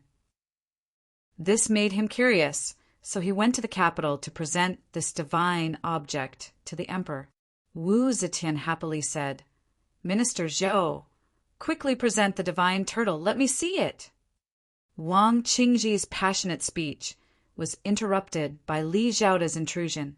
In the beginning, he was still standing there, putting on a dignified appearance, standing tall and straight. In the end, the turtle on Zhou Xiaoyu's head stole his limelight. Everyone in the palace was looking at the turtle, no one paid attention to him. It was too tiring to stand with his head held high, so he quietly slumped his shoulders and body, standing there to look at the western scenery. Zhou Xiaoyu took the turtle down from his head. Little Hai and another eunuch rushed forward and took the turtle with both hands. They carried it to Wu Zetian's imperial table and turned the turtle over. The turtle's belly was facing the sky, and it stretched out its head and limbs in surprise. When it saw that there were people in front of it, it quickly shrunk back. Wu Zetian fixed her eyes on it and saw that on the back of the turtle there really were 5 bright red words, 10,000 years of the Son of Heaven. She couldn't help but click her tongue in wonder and loudly said, I didn't think that there would be such a divine object in this world. 10,000 years of the Son of Heaven. Haha, auspicious, it really is auspicious. Minister Li, quickly come and take a look. There really are words on this turtle's belly. Li Zhaoda didn't believe in supernatural things at all. When he received Zhou Xiaoyu's gift, he knew that it must be fake. At this time, hearing Wu Zetian's words, he couldn't help but sneer and said, "Your Majesty, this kind of divine object your Majesty wants, this subject can make as many as your Majesty wants." Wu Zetian was startled and said, "What does Minister Li mean?" Li Zhaoda stood up and walked in front of the imperial table. He looked left and right and saw Yang Fan standing to the side. He said, "This general, I'll have to trouble you to help me." Yang Fan looked at Wu Zetian and seeing her nod, he walked in front of Li Zhaoda, cupped his hands, and said, "I don't know what instructions Minister has for me." Li Zhaoda rolled up his sleeves and pressed down on the turtle. He said to Yang Fan, "General, please draw your saber and scrape the words on this turtle's belly." Hearing Li Zhaoda's words, Zhou Xiaoyu's expression immediately changed. Yang Fan understood Li Zhaoda's meaning. If one said that there were some patterns on the turtle that looked like some words, he felt that it was not impossible. However, there were 5 big words neatly carved on the turtle's belly. He didn't believe it either. He immediately drew his saber and used the tip of the saber to scrape the turtle's belly. Yang Fan was originally worried that the words wouldn't be easy to scrape off. Who would have thought that wherever the tip of the saber passed, there was a creaking sound and the red words were actually scraped off bit by bit. Li Zhaoda pressed down on the turtle and said to Wu Zetian with a cold smile, "Your Majesty, if these words are made by heaven, how can you use a saber to scrape them off? It's clearly this crafty commoner's trick to deceive your Majesty." The expression on Wu Zetian's face was very awkward. She waved her hand and said, "Take the turtle away and throw this person out of the palace." Li Zhaoda said, "Your Majesty, this person deceives the emperor and disobeys his superiors. He should be severely punished. How can he be thrown out of the palace? Your Majesty should hand him over to the Ministry of Justice and punish him severely." Hearing this, Zhou Xiaoyu was so scared that he knelt on the ground and kowtowed repeatedly to beg for mercy. Wu Zetian said embarrassedly, "The Son of Heaven will live for 10,000 years. He, although this divine object is fake, it is not some bad intention. Forget it, just throw him out." When Zhou Xiaoyu heard this, he was afraid that Li Zhaoda would say something to punish him again. He quickly kowtowed and said, "Thank you, Your Majesty, for your great kindness." Then he scrambled out of the palace. Li Zhaoda originally did not come for him, so of course he was too lazy to pay attention to him. He only said, "Your Majesty is benevolent and unwilling to punish this unruly commoner. That's fine, but you must be on guard against this kind of person. This Zhou Xiaoyu's the Son of Heaven will live for 10,000 years was not sincerely to bless Your Majesty. Instead, it was a pretense of blessing Your Majesty for his own personal gain." He coldly glanced at Wang Qingji and said with a double meaning, "This kind of person, this kind of matter, it's not impossible that there is no one in the imperial court. Your Majesty must not ignore it." At this point, he slowly walked back to his seat and glanced at Wang Qingji as if he had just seen him. He casually asked, "This seems to be Hongwen scholar Wang Qingji? Why have you come to the palace today?" Wang Qingji hurriedly puffed out his chest and repeated his request for Wei Wang Wu Qingxi to be the crown prince. Without waiting for him to finish, Li Zhaoda burst out in laughter. Wu Zetian curiously asked, "Why is Minister Li laughing?" Li Zhaoda cupped his hands and said, "Your Majesty, your subject heard Scholar Wang's absurd words, so I laughed." Wu Zetian said, "Oh, what's wrong with Wang Qingji's words?" Li Zhaoda said, "Your Majesty, as the Son of Heaven, should pass down the foundation of 10,000 generations to your descendants. How can there be a house full of children and grandchildren, but a nephew as the heir? Your subject has never heard of a nephew becoming the Son of Heaven and being able to welcome his aunt into the imperial ancestral temple. How could a nephew be closer to an aunt than a biological mother and son?" Wang Qingji was extremely exasperated and said, "Your subject does not agree with Minister Li's words. There is an ancient saying, 'Gods do not care about those of the same race. People do not worship those of the same race.' The current Son of Heaven surname is Wu. How can the Li family be the heir?"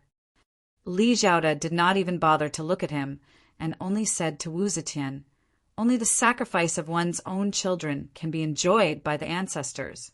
If Your Majesty has a son, he will be worthy to enjoy the imperial ancestral temple for thousands of years and have endless inheritance. If you have a nephew who will sacrifice blood for Your Majesty after thousands of years..." Hearing this, Wu Zetian could not help but be silent. Only she, the female emperor, would encounter such a difficult situation. Since ancient times, no emperor has encountered such a problem, so she did not have a precedent to follow. Her surname is Wu. Only by having a son with the surname Wu can her empire be passed down. But she is a woman, so her son cannot have the surname Wu. But if she does not pass it down to her own children, how can she be worthy to enjoy the imperial ancestral temple after death? Only the sacrifice of one's own children can be enjoyed. If the empire is not passed down to one's own children, wouldn't she become a hungry ghost in 100 years? Seeing that the emperor was moved by Li Zhaoda's words, Wang Qingji knelt on the ground and cried out, "Your Majesty, your subject has been wholeheartedly thinking for Your Majesty. Li Zhaoda cannot forget Li Tang and has evil intentions. Your Majesty cannot trust him. Your Majesty is the ruler of Zhou. How can you have an heir of the Li family?" Wu Zetian was silent for a long time, then said in a deep voice, "The proposal to replace the crown prince is groundless. There is no need for you to say anything more. Leave." Wang Qingji threw caution to the wind. Li Zhaoda, the current prime minister, had already been scolded by him. If he could not convince the emperor, Wu Qingxi would certainly not be satisfied. At that time, would he still have a way out? The only thing he could do now was to walk this path to the end. Wang, Qingji kowtowed until his head was dripping with blood. He begged with his death and refused to leave. Seeing this, Wu Zetian couldn't help but sigh. She picked up a brush and wrote a few words. She had someone use the jade seal and said to Wang Qingji, "I know your loyalty. This piece of paper is for you. If you want to see me in the future, you can use it to come and go without fear. Go." Hearing that Wu Zetian had relented, Wang Qingji was afraid that going too far would be as bad as not going far enough. Now that he had this piece of paper, Wu Qingxi could be considered to have an explanation. Only then did he kowtow to express his gratitude. Holding the paper, he retreated with blood on his forehead. Li Xiaoda had come for Wang Qingji today. Seeing that he had left, he also said goodbye to Wu Zetian and returned to the Hall of Governmental Affairs to work. After the two of them left, Wu Zetian's face darkened. She slammed the imperial desk with hatred and said, "Everyone, don't let me have peace." The palace maids and eunuchs serving in the hall all knelt down and said in unison, "Everyone, please calm down." Wu Zetian said angrily, "Get up, all of you. What can you help me solve my troubles?" Wu Zetian brushed her big sleeves and turned to look at Yang Fan. Her expression softened a little. She asked, "Yang Fan, are you going to get married in the next few days?" Yang Fan braced himself and said, "Yes. Thanks for your Majesty's concern. In 3 days, it will be my wedding day." Good, good. Xiaoman has been by my side for a few years. This child is a good girl. You two can become husband and wife. I am very satisfied, haha." As Wu Zetian said this, a smile gradually appeared on her face. She said, "It will be your wedding day in 3 days. Such a joyous event. Why are you still on duty in the palace? You really don't know how to be a person. How about this? You don't have to go to the palace to work these few days. Go back and prepare for the wedding. Prepare to be your groom." Yang Fan didn't dare to look at Wanner. He only knelt down on one knee and said to Wu Zetian, "Yes, I thank your Majesty for your grace." Wu Zetian then said to Wanner, "Wanner, in my life, this is the only marriage I have set up. You have to make good arrangements. Don't look shabby and lose my face." Wanner's heart darkened. She slightly lowered her head and said in a low voice, "Your Majesty, how could Wanner dare to be careless? I have people carefully preparing.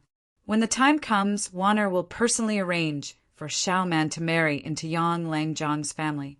I will not lose the face of the royal family. Your Majesty, please don't worry." Wu Zetian smiled and said, "That's good. These days, I have too many things to worry about. It's rare to encounter a joyous event. I am very happy. Ha ha ha." Yang Fan took this opportunity to sneak a glance at Wanner. Both of them were afraid of losing their composure, so they simultaneously lowered their heads. They could only hear the happy laughter of Yu Lao. Chapter 298. Yang Fan's house wasn't too small. Originally, there were only 2 servants and 2 maids, so the house seemed rather desolate. But today, the Yang house was particularly lively. Early in the morning, the Yang house was already packed with people. It almost felt like it was overcrowded. Chu Kuanga and Ma Qiao arrived early in the morning. Su Fangzheng also arrived with a group of villagers from the Shouwen workshop. The bare-chested Master Meng from Jiaodong, and old Yuchi with a long, hook-like beard all volunteered to prepare the feast for him. Yang Fan naturally agreed and immediately asked his cook and buyer, Lin Shiwen, to lead them to the kitchen.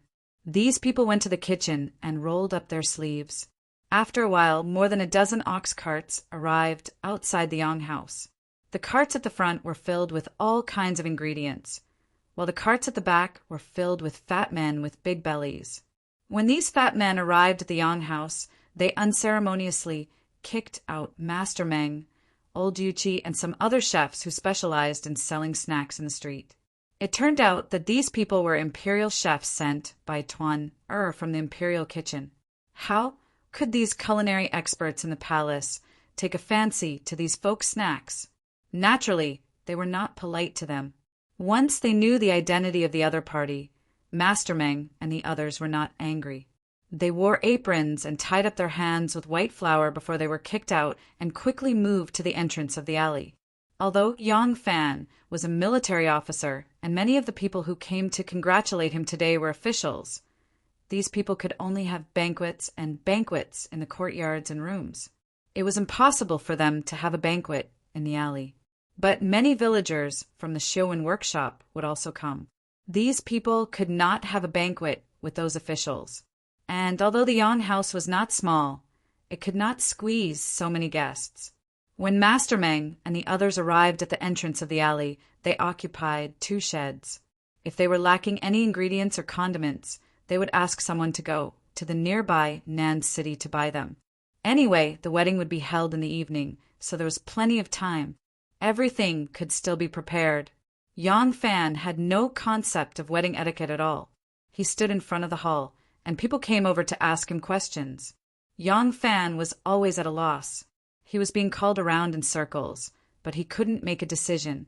Fortunately, the people who came over just politely asked him a question, and without waiting for him to answer, they ran off to make their own decisions. At noon, Yang Fan had a simple meal and had just filled his stomach when Annie Ma and Annie Hua arrived with a group of female soldiers from the Showen workshop. Under their command, the Yang family was in a state of chaos and bustling with activity. At this time, the Yang family had completely changed. Lanterns and streamers were hung everywhere, and the atmosphere was joyous. Yang Fan was still standing in front of the hall. Although he couldn't do anything and didn't know what to do, he was still confused by the complicated wedding etiquette.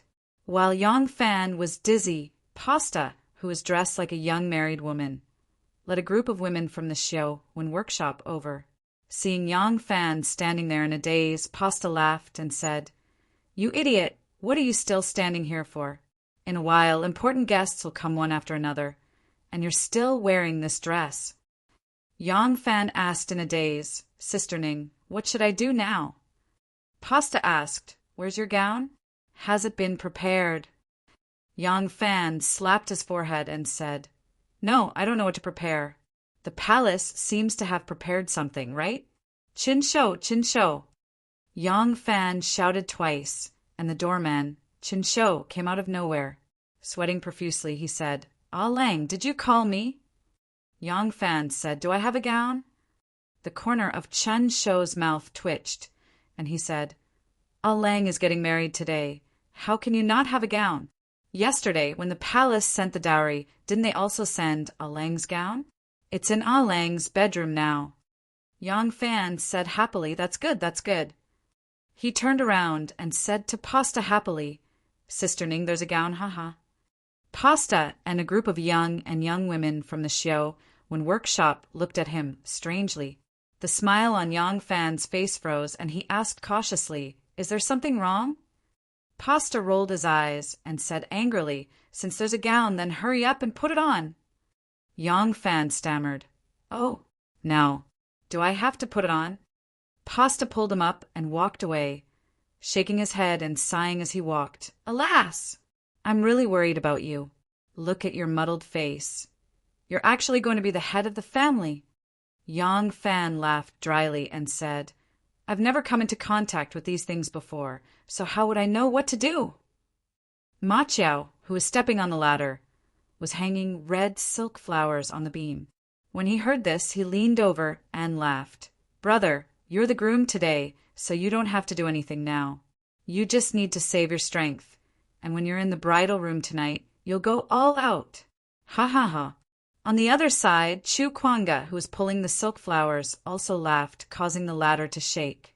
The person holding the ladder nervously said, be careful, don't fall." Pasta raised his head and glared at Ma Chiao, and said angrily, "A filthy mouth can't spit ivory. What nonsense are you talking about? You're the uncle, so don't be serious." Ma Chiao winked and said, "Hey, isn't this Xiao Fan's wedding day?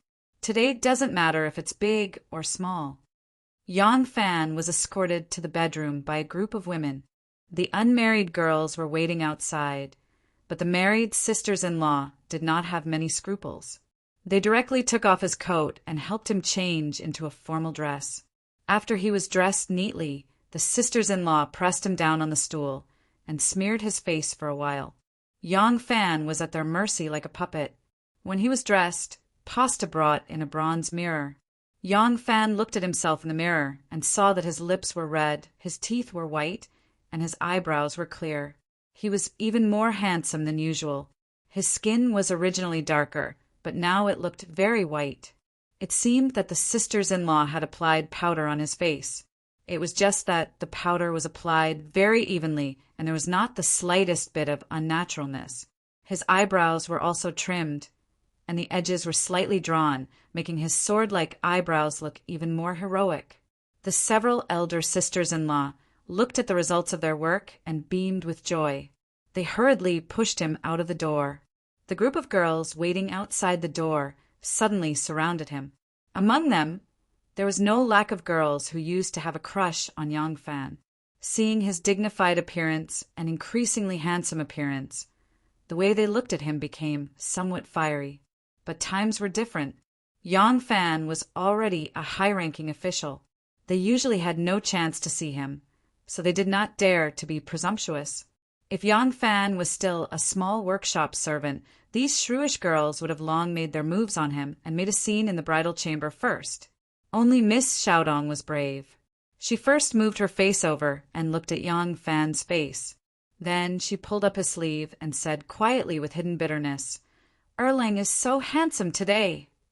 Just as Yang Fan was feeling embarrassed, a little girl ran over and shouted, "Erlang, there is an honored guest at the door.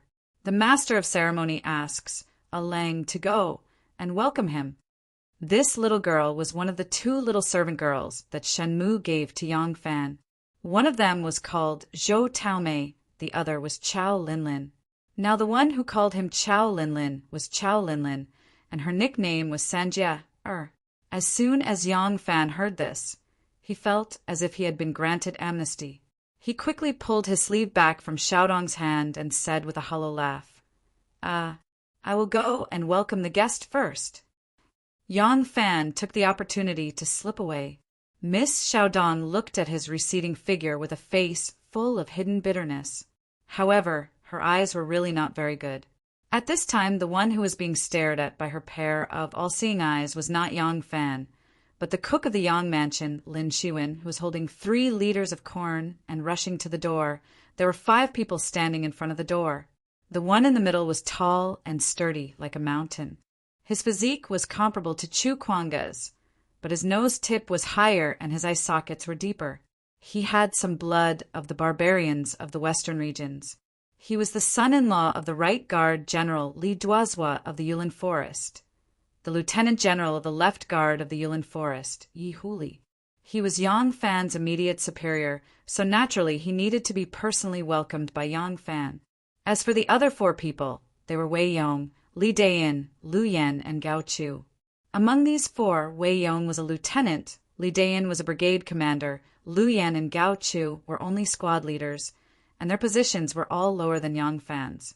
If Yi Huli had not arrived at the same time, there would have been no need for Yang Fan to personally welcome them. As soon as Yang Fan saw them, he hurriedly went forward and cupped his hands in salute, saying with a smile, "I did not know that the Lieutenant General and the other brothers had arrived, so I did not go out to welcome you. Forgive me, forgive me." Yi Huli laughed and said, "Haha, you are the groom today. No one has a higher position than you. Why are you being so polite?" Yang Fan looked at the Xiuwen workshop and saw that the marquises who had volunteered to help were moving things in big and small bags. They were all gifts brought by the few of them. He hurriedly said, "It's fine if the other brothers came, but there is no need to bring such heavy gifts. This little brother is very apologetic." Lu Yan laughed and said, "Apologetic, you can just say these words to the Lieutenant General, Lieutenant Wei, and Brigade Commander Li. Gao Chu and I are not married yet. Today I gave you a gift. In the future, you will definitely return an even more generous gift. The 2 of us have not suffered any losses at all." Yi Huli and the rest laughed when they heard this. Gao Chu took 2 steps forward and looked Yang Fan up and down. He shook his head repeatedly and sighed continuously. Yi Huli laughed and scolded. Today is Yang Fan's big day. Why are you sighing and groaning? Gao Chu said, What a pity, what a pity. It would be great if Erlang was my brother-in-law. It's a pity that Miss Xiaoman beat me to it. Lu Yen laughed and said, When I first met Erlang at White Horse Temple, didn't I say that I wanted him to be your brother-in-law? You insisted that your sister has high standards and will not marry anyone other than a general. Now that Erlang has really become a general, are you regretting it? Haha, but it's not too late. If Erlang is willing, your sister can be the legitimate wife. Your sister and Xiaoman are like sisters to begin with. It's not a bad thing to serve the same husband.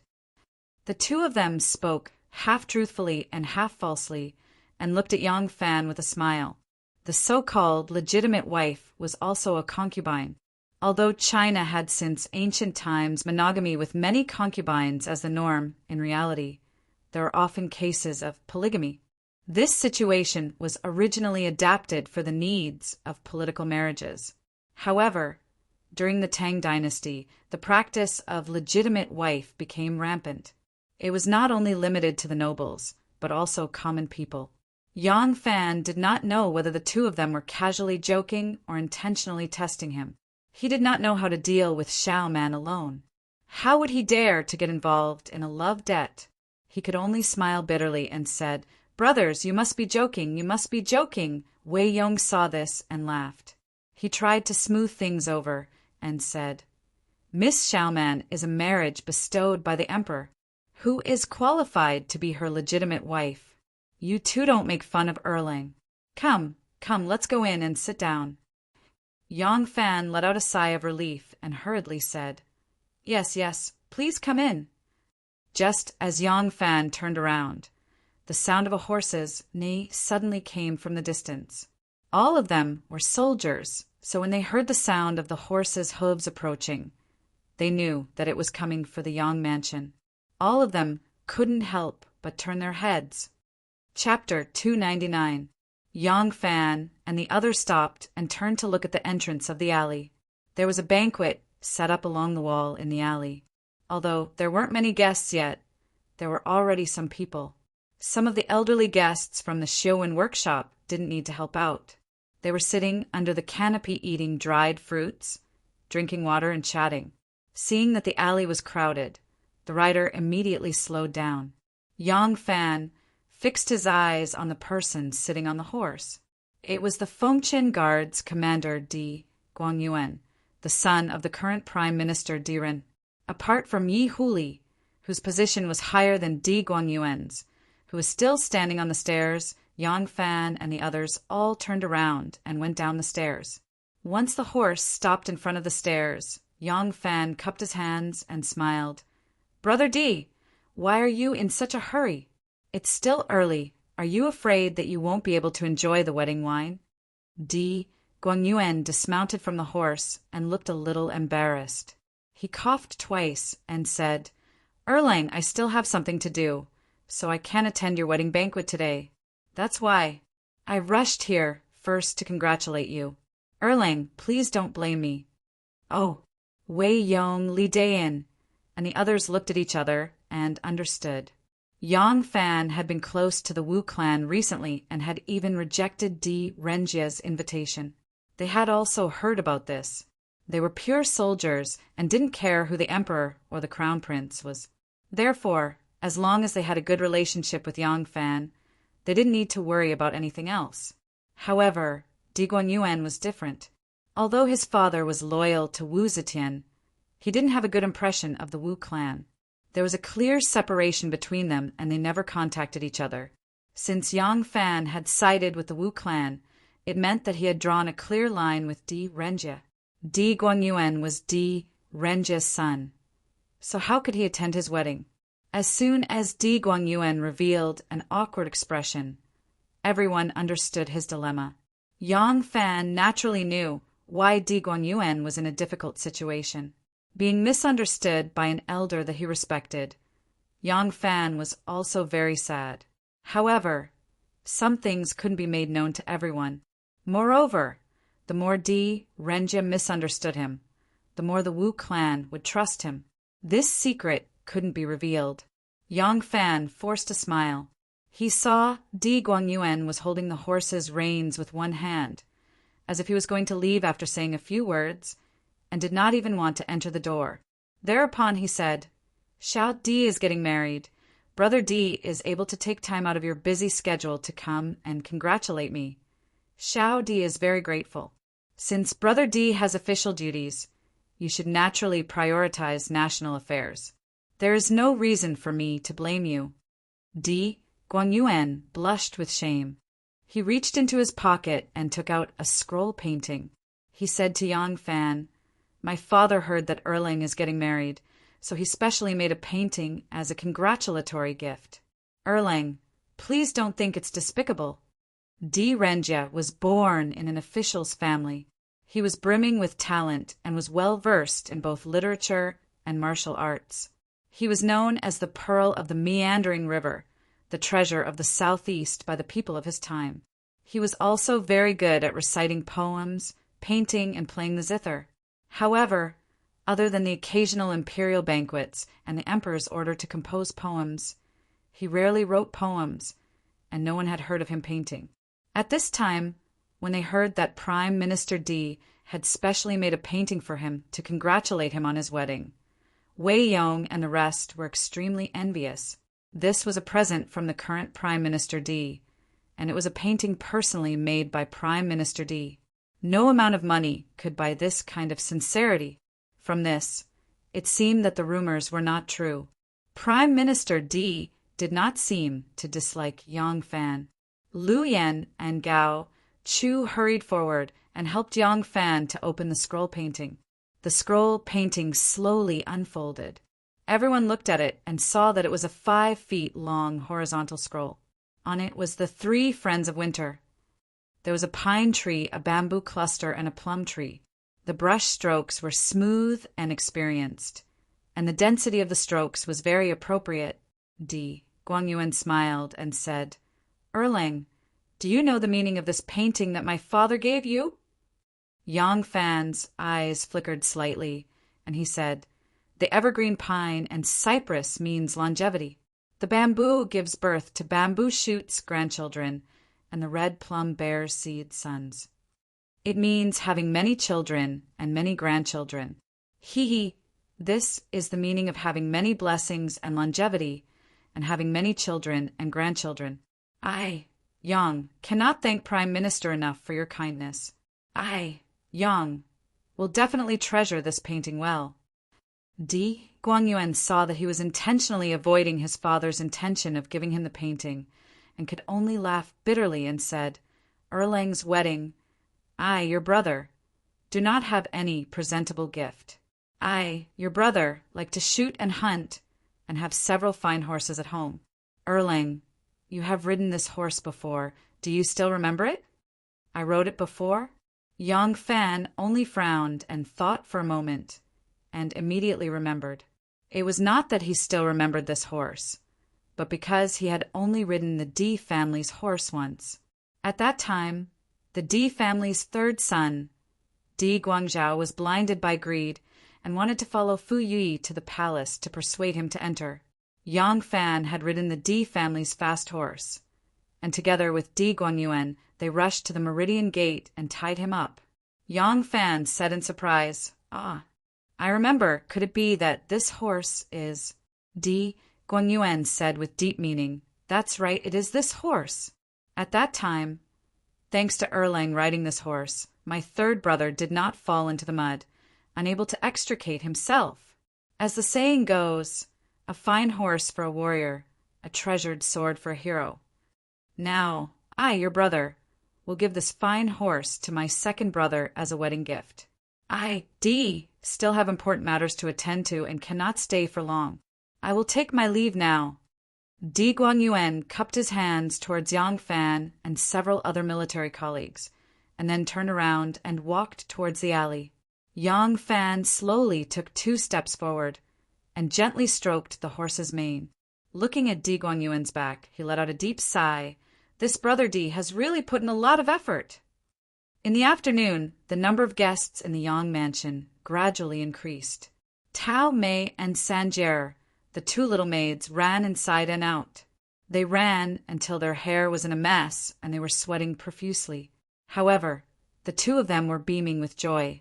Their own families, Alang, had so much face, and so many guests of high status came to visit, so naturally they felt honored. After another 2 hours, Shui Rengui's son, Xuana, the right guard Zhonglong general, and Li Zhan, the former Prime Minister Li Yifu's son, the North Gate Imperial Guard Zhonglong general, also came one after another. At this time, among the Imperial Guards who competed with him at the White Horse Temple, other than Hu Zeluo, who was still in Chang and had not gone to the capital, and Di Guangyuan, who came from afar, only left guard Guai, Wang Tongjiao, did not come. Wang Tongjiao was a direct descendant of the Wang family of Taiyuan, one of the 5 families and 7 Wangs. Since Yang Fan was very close to the Wu family, he would definitely not come again. Yang Fan was already mentally prepared for this. The bride had not arrived, so the banquet had not begun. There were only preserved fruits, cheese, and drinking water on the table. Everyone sat and chatted, laughing, so it was quite lively. Seeing the sun setting in the west, Ma Qiao and Chu Kuanga led a few people with some preserved fruits and sealed red envelopes to bribe the servants who guarded the gate. The people who went to the yamen to apply for the night pass also came back. Yang Fan then apologized to the guests who had already arrived and asked Chu Kuanga to receive these guests on his behalf. Then he went with Ma Qiao and the others from the Showin workshop to escort the bride. Lu Yan and Gao Chu liked the liveliness, so they insisted on going together. Yi Huli, Xuana, Li Zhan, and the others were already in their 30s, so their temperaments were much calmer than the two of them. Seeing that the two of them were in high spirits, they did not stop them, and only smiled as they watched them go out the door. Xiao Man's maiden home was temporarily set up in Wan Er's mother's house. Xiao Man had several properties in the capital, but she didn't have a house of her own. The imperial palace couldn't be her maiden home, so she needed to find a place outside to receive the bridegroom. Shangguan Wan arranged this place in her mother's house. Her mother was Madame Zheng. After Wan was favored by Wu Zetian and promoted to an important position, Madame Zheng no longer worked as a maid in the palace. Wan bought a mansion for her in Jishan workshop, and Madame Zheng now lived in this mansion. She usually lived in seclusion and kept a low profile. Wan arranged Xiao Man's wedding place in her own house, which was also her painstaking effort. The man she loved was about to get married, but the bride was not her. Not only was it not her, but she also had to arrange the wedding for the bride. How could she endure this? Now, she arranged for Xiao Man to stay in her own house and watched her wedding carriage leave with her own eyes. She had the right to pretend that it was her own and comfort herself. At this moment, the usually quiet Zheng mansion was also abnormally lively.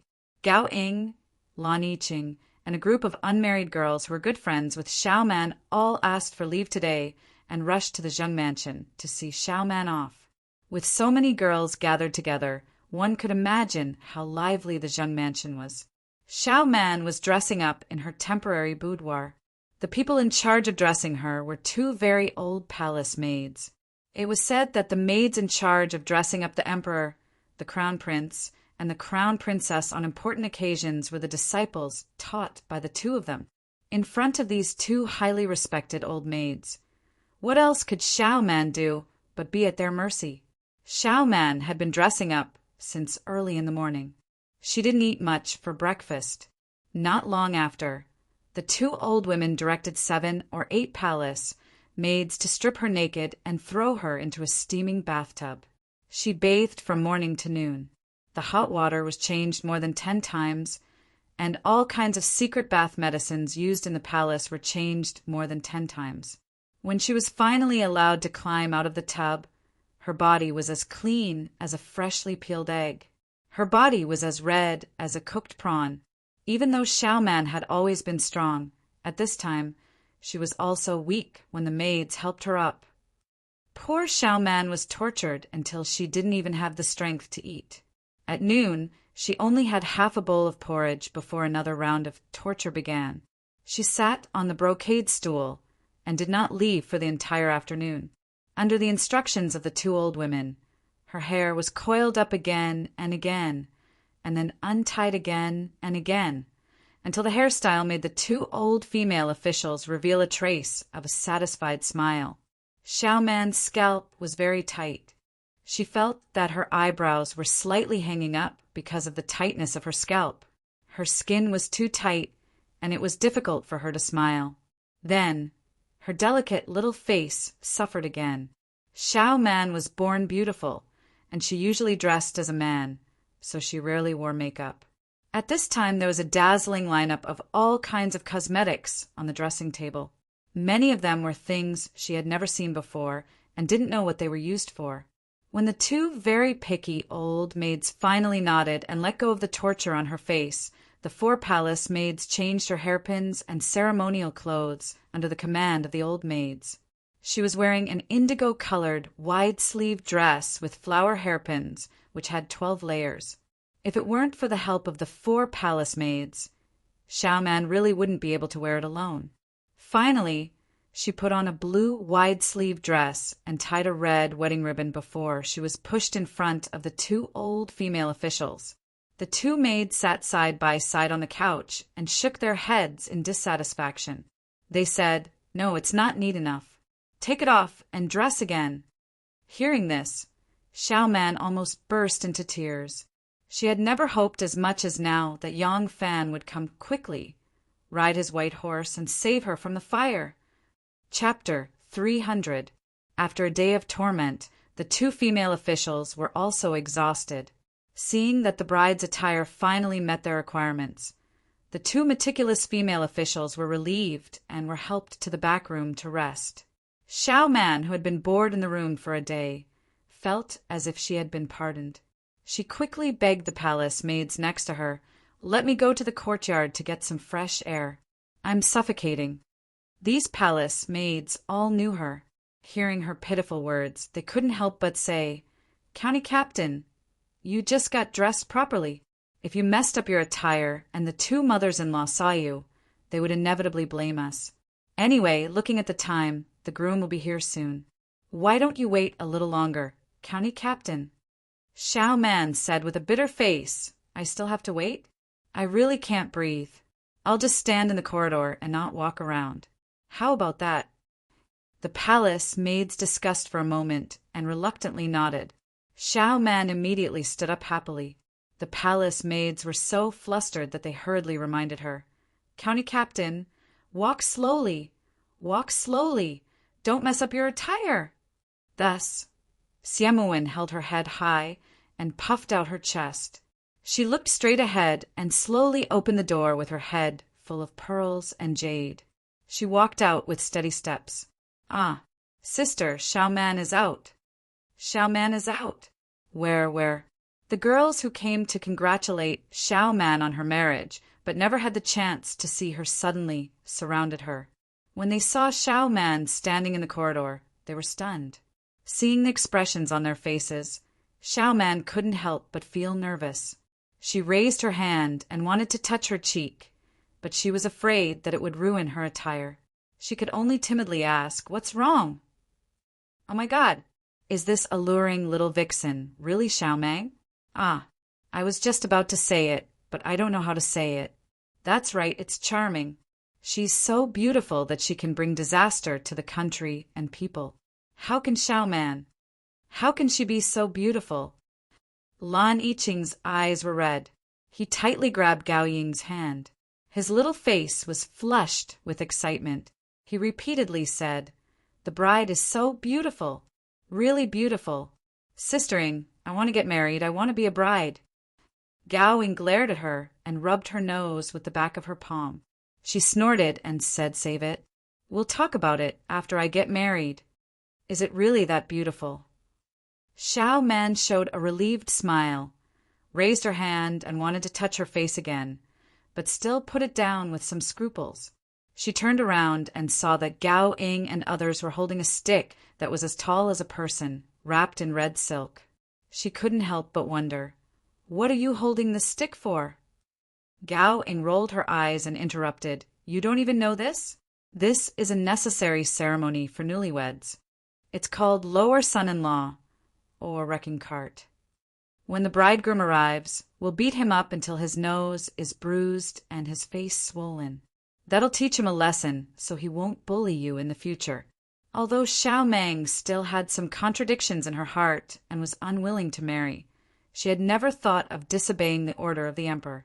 And Yang Fan was the only man she truly liked after her elder brother. She couldn't think of any reason not to marry him. That kind of complicated feelings was really difficult to express. At this time, hearing what Gowing said, Xiao Man was shocked, but she really cared about Yang Fan. She cried out involuntarily, "What? How can this be? You. How can you do this?" She knew the abilities of these female guards. Yang Fan might be skilled in martial arts, but since this was a necessary ceremony for newlyweds, he definitely couldn't resist. Even if he could resist in front of such a group of skilled female tigers, he would be lucky if he could keep his life, not to mention a bruised nose and a swollen face. Nyonya was really a little anxious. When the female guard saw her anxious look, they couldn't help but laugh. "Haha, look! Our Xiao Man hasn't even got married yet, but she already dotes on her man." Xiao Man's face turned red, and she stamped her feet. "No, I won't allow you to treat Erling like this. If you do this, I'm going to be angry and ignore you guys in the future." The female guards laughed even more heartily. Someone said, See, girls are extroverted. We've been good sisters for life, but for her good husband, she doesn't want it any more." Xiao Man was extremely embarrassed by their teasing, but when she thought of the many female heroes in the inner guards, each with a stick, beating Erling's miserable appearance, she really couldn't bear it. When Xiao Man stomped her feet, her head full of pearls, jade, and phoenix hairpins swayed. The palace maids were afraid that the ornaments on her head would fall, so they quickly went forward to support her and whispered a few words in her ear. When Xiao Man heard it, she said, "Really? Hey, why do you have to stop the carriage? This son-in-law ceremony has both literary and martial aspects. The martial aspect is to stop the carriage, and the literary aspect is to urge the makeup. Can't you just ask Erling to recite a makeup-urging poem? Why do you have to use martial arts?" Gowing said eloquently, "Hey, your Beta Persei is a general. Why would he want to recite a poem like Kyoda? Besides, we're all martial artists who would like to recite a poem. Of course, it's more interesting to use a spear and a stick. Don't you think so?" The female guards all agreed, making Xiao Man extremely anxious. It was still Lan Yiqing who was soft-hearted. Seeing that Xiao Man was really anxious, she revealed the mystery with a smile and said, Okay, Xiao Man Jejia, don't worry. How could we really beat brother-in-law Black and Blue? This stick is made of straw. How could it hurt someone?" As she spoke, she used 2 fingers to pinch the stick that was wrapped in thick red liquid and turned it around. Looking at its light appearance, it really wasn't a real wooden stick. Only then did Xiao Man feel relieved. She glared at the mischievous Gowing. Gowing made a face at her and giggled. At this time, a servant of the Zhang residence ran into the courtyard panting and shouted, Hurry, the groom's convoy is almost in front of the residence." When Lan Yiqing heard this, she called out, "Sisters, let's go! Let's go!" A group of female guards excitedly raised the stick and rushed out of the residence. A few palace maids also hurried forward to support Xiao Man and said, "County Captain, quickly return to your room. The groom has arrived." Xia Xiaoman was supported by a few palace maids back to her room and sat in front of the dressing table. One of the palace maids stuffed a goose feather fan into her hand and said, "County Captain, once you leave the boudoir, you must cover your face with the fan.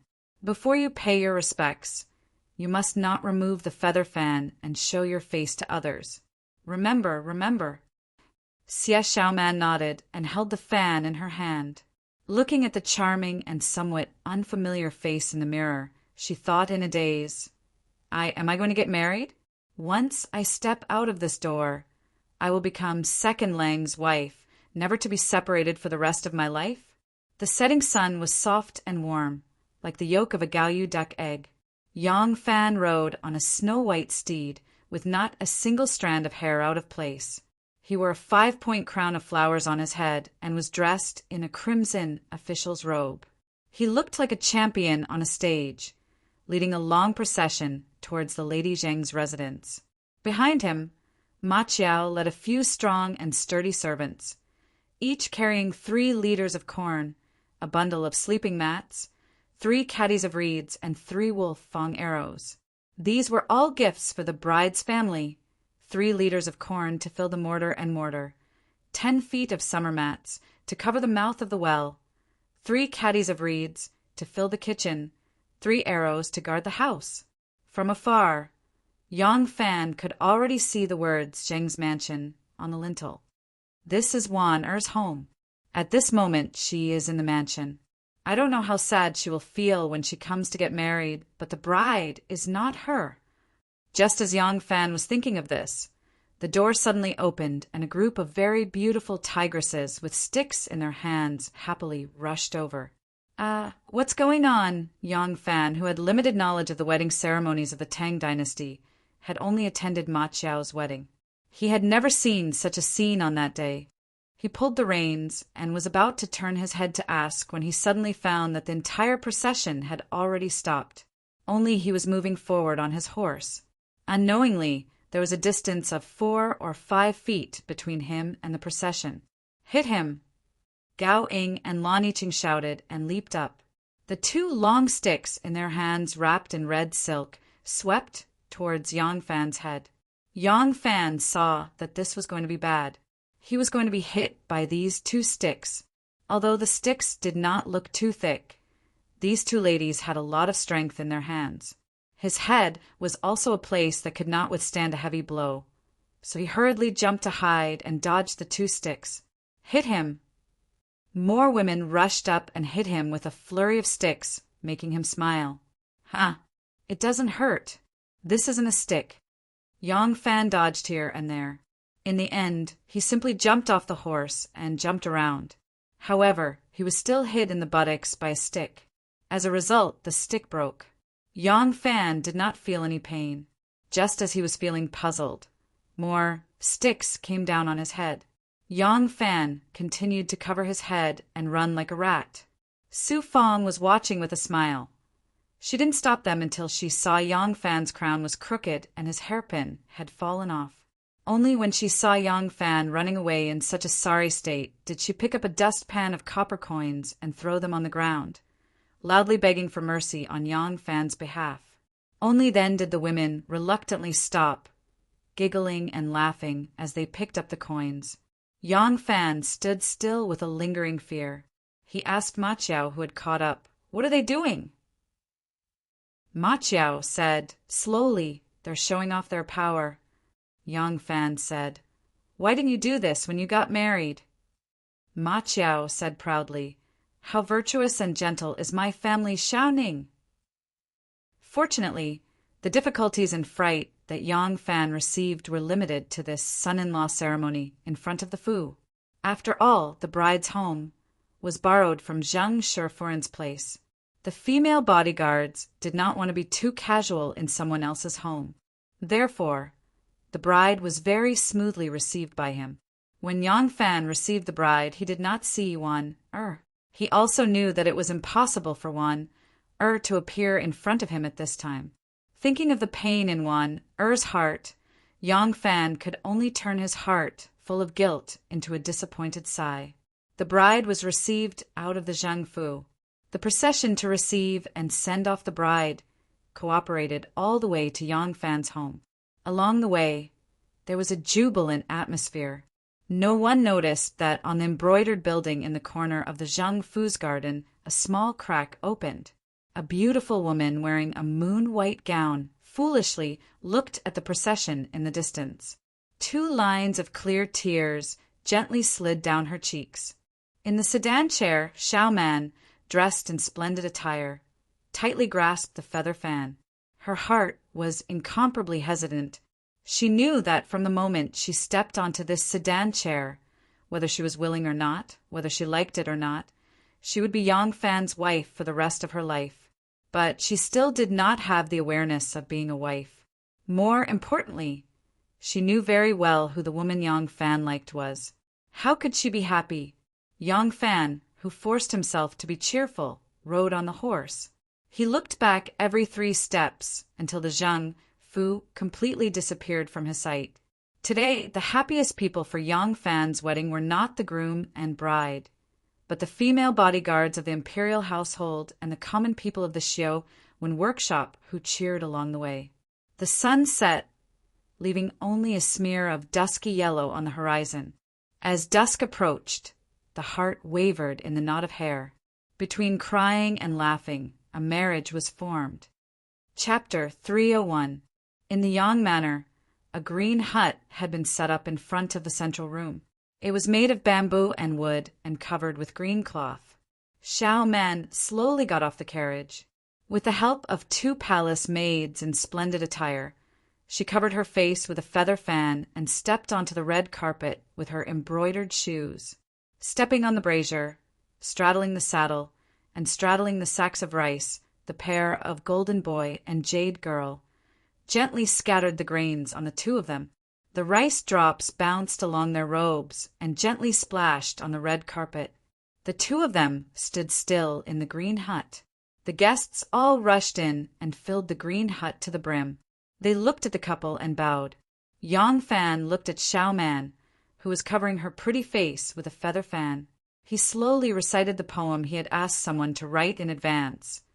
Chang'e flies with the colorful clouds and descends. She cannot sleep alone in the Toad Palace. If the Tao is reunited like the bright moon, the feather fan moves gently and the osmanthus blossoms. After reciting the poem, the snow-white feather fan in front of Xiao Man was gently moved away. The water is the eyes, the mountain is the eyebrows, the eyes are like lacquer, the skin is whiter than snow, bright and beautiful. Even though Yang Fan was already familiar with her appearance, he was stunned, not to mention the guests in the hall. Being stared at by Yang Fan's burning gaze, Xiao Man couldn't help blushing shyly. She gently lowered her head. The master of ceremonies said, "Bow to each other." 2 red prayer mats were placed in front of them. The 2 knelt facing each other. Xiao Man's eyes were very complicated. There seemed to be some confusion and some contradiction. But when she met Yang Fan's eyes, she subconsciously lowered her eyes. First bow. Under the command of the master of ceremony, under the signal of the 2 palace maids, Xiao Man folded her hands on the blanket in front of her and bent her waist deeply. Her fair and clear forehead gently touched her fingertips. When she slowly and elegantly straightened her waist, she saw that Yang Fan had already bowed down. She saw the 5-beam crown that had been bowed down and the fresh flowers that had been pinned on the 5-beam crown. For some reason, her heart suddenly palpitated. An indescribable feeling suddenly rose in her heart. Second bow. Yang Fan straightened his back to accept the bow, and Xiao Man bowed deeply once more. Unknowingly, Yang Fan had thrown away all the distracting thoughts in his heart, and he solemnly sensed everything before his eyes. The 3rd bow, the 4th bow, the ceremony was complete. A pair of scissors tied with red silk was sent to the groom, Yang Fan. Yang Fan cut a strand of hair and placed the cut hair and the scissors on the red silk tray. The tray was then sent to Xiao Man. With another crisp cut, a lock of Xiao Man's black hair fell. Xiao Man stared at the strand of hair on the plate, as if a very important part of her life had also been cut off. People often say that for a woman, marriage is equivalent to a new life. Then, this hair ceremony was probably the feeling of cutting the umbilical cord of a newborn. Xiao Man's heart suddenly felt empty. She watched as the palace maid skillfully tied her and Yang Fan's hair together with a red thread and put it into a brocade pouch embroidered with the words "Blissful Union" for 100 years. Suddenly, a very familiar and strange feeling welled up in her heart. That feeling was like after her mother's death, when her elder brother used his hand, which had been ground into a bloody mess by the sand, to gently hold her small hand. It was as if the blood of the two of them had suddenly been connected. The sacred ceremony, passed down by the ancients, suddenly gave her an indescribable feeling. She wanted to cry, "Hold the hand of the sun." The master of ceremonies' voice was still loud and high-spirited. Yang Fan's hand held her small hand that was hanging by her side. Xiao Man's delicate body suddenly trembled. She was just thinking about how her elder brother would hold her hand and take her to wander the world. The moment Yang Fan's hand held hers, she suddenly looked at Yang Fan. In a trance, she felt as if the figure of her elder brother and Yang Fan were overlapping. The elder brother in her childhood memories, as she grew older, also grew in her imagination. That image was always vague and abstract. She had never been able to clearly see the image of her elder brother in her dreams. His face always seemed to be hidden in a layer of fog. But now, that image suddenly became incomparably clear. He was standing by her side. In the darkness, it seemed that her elder brother's mature and childish voice came. "Nuno, you've grown up. In the future, the one holding your hand and taking care of you for the rest of your life will no longer be me, but your husband. Nuno, elder brother, is leaving." The image of Yang Fan in her heart became more and more clear, as if it wanted to expel the image of her elder brother from her mind. Xiao Man inexplicably became afraid. She was afraid of this feeling. She wanted to pull her hand out of Yang Fan's hand. Yang Fan felt her action and couldn't help but frown slightly. He increased the strength of his hand. The little stubbornness of the two, in the eyes of the guests, seemed to be the bride's shyness. So, laughter immediately filled the green hut. "Hold your hand. Eat with your chopsticks. Hold your hand. Eat with your food. Hold your hand. Die with your child. Hold your hand. Sleep with your child. Hold your hand. Be happy with your child. Hold your hand. Grow old with your child. Hold your hand. What more can I ask for? Thank the heavens. What more can I ask for in this life?" Under the guidance of the MC, the two of them recited the poem that they had long memorized when preparing for the wedding. In the beginning, Xiao Man's voice seemed to be half a beat slower than Yang Fan's, and Yang Fan's voice was not firm and dignified enough. But as they recited, their voices actually had a strange resonance.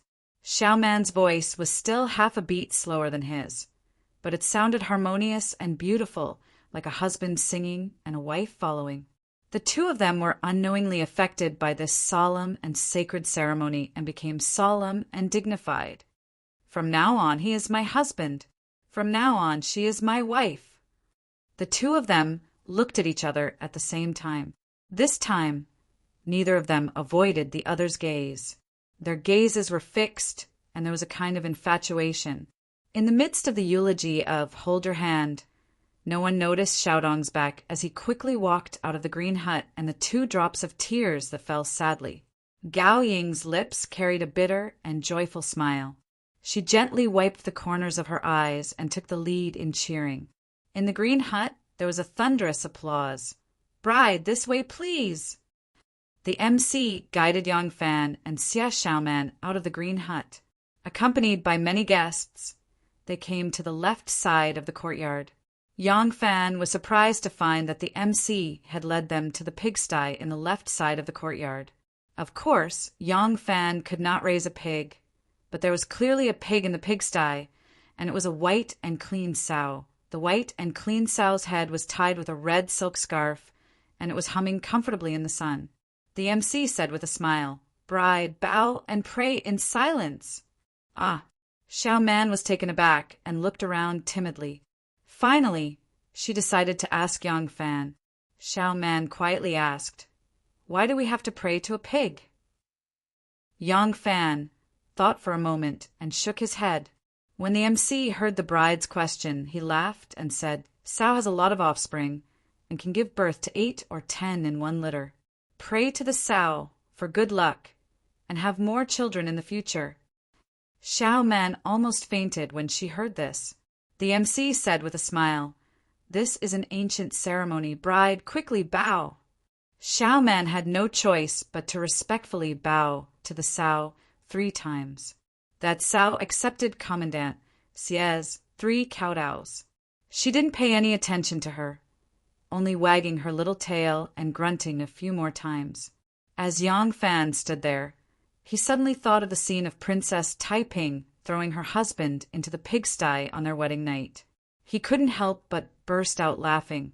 Xie Xiaoman was forced to bow 3 times to a Sao, and her heart was already full of shame and indignation. Suddenly hearing Yang Fan laugh, she thought he was making fun of her. She couldn't help but glare at him and blurt out, You want me to have as many children as a pig? Don't even think about it. Yang Fan's smile froze. Many of the guests who were watching the ceremony burst out laughing when they heard the bride's tough words. Xiao Man knew that she had made a slip of the tongue and couldn't help but blush. She didn't know why she said such a sentence. She obviously didn't want to marry. How could she even think about the problem of how many children to have? The awareness of being a wife had been instilled little by little into Nuno's heart through these ceremonies. The banquet began. Accompanied by her good friends, Xie Xiaoman went to the bridal chamber to change into a light dress. She wore a narrow-sleeved short shirt and a long skirt.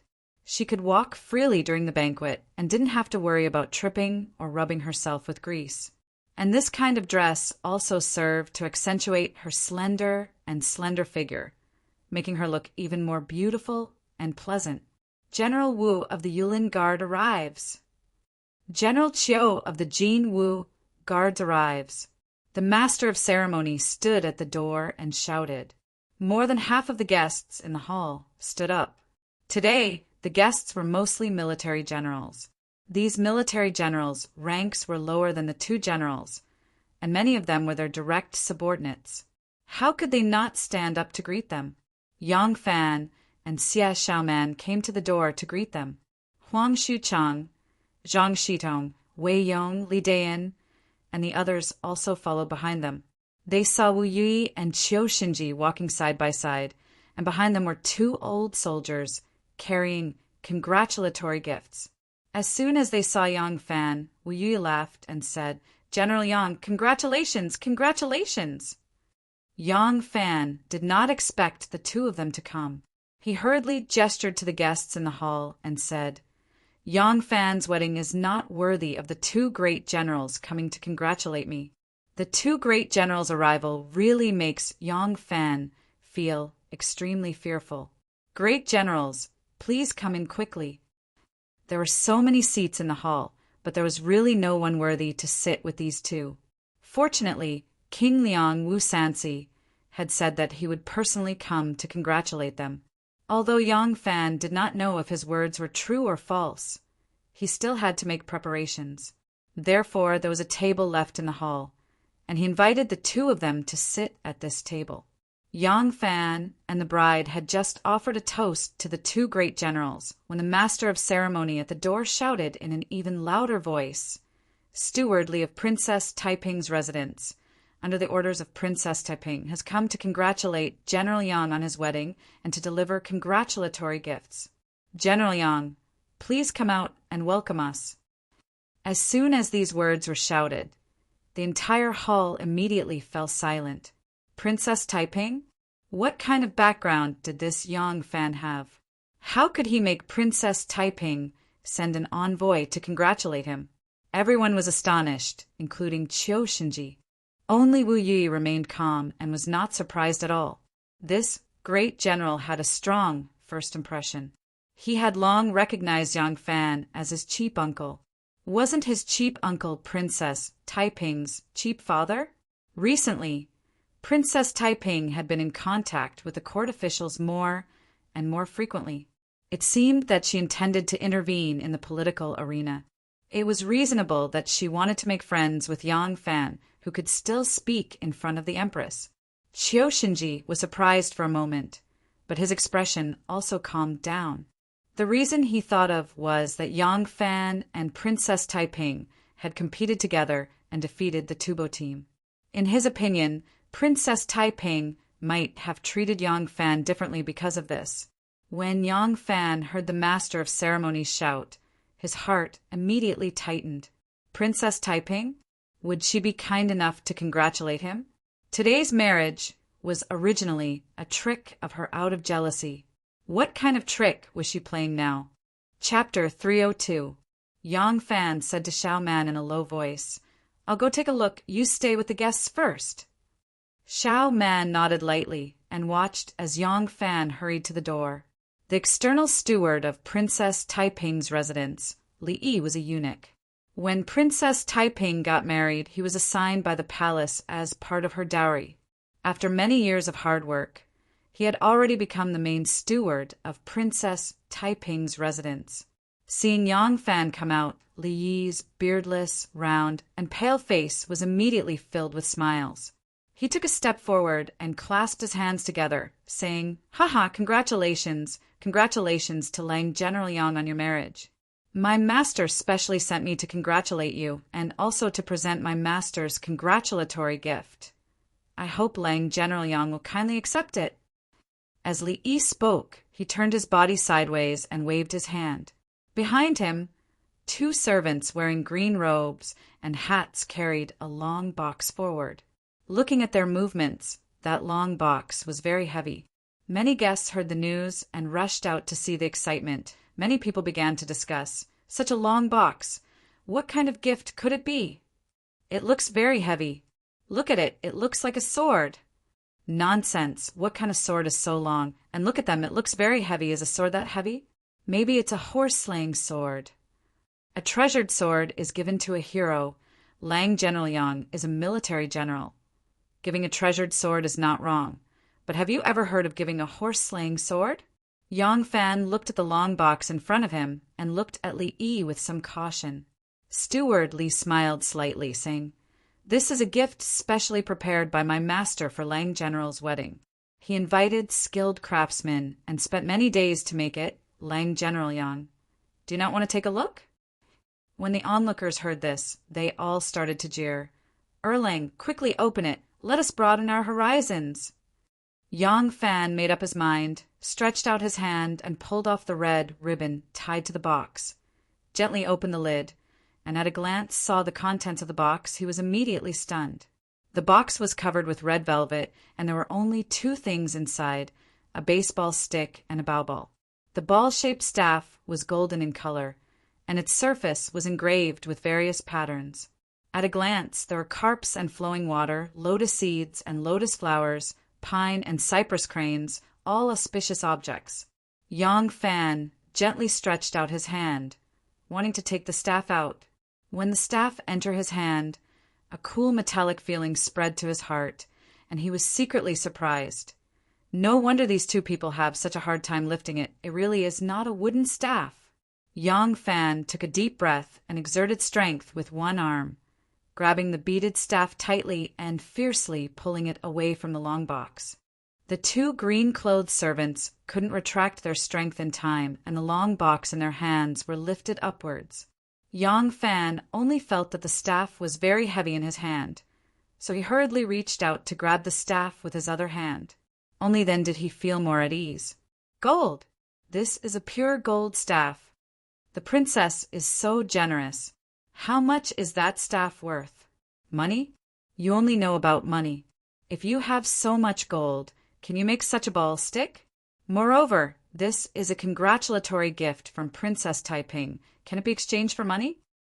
The guest saw Yang Fan's action of grabbing the staff and immediately guessed the material of the staff and couldn't help but exclaim in surprise.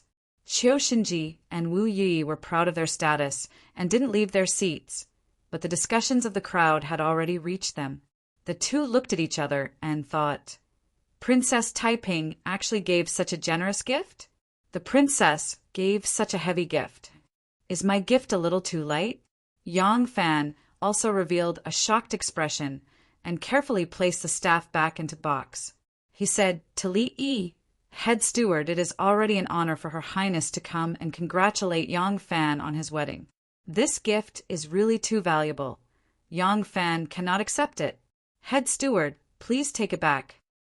Li Yi said with a smile, "If we take back the gift, it will not be easy for us to explain to the princess. Lang Jiangdaran has already examined the ball-shaped staff, but has not seen this ball." Only when he said this did Yang Fan notice the ball the size of a fist. Just now, when he opened the box, a red light entered his eyes.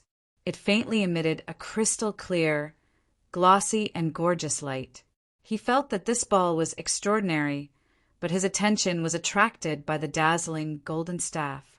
Now that he heard Li Yi's words, he remembered to look at the red ball. The red ball was also embedded in the velvet.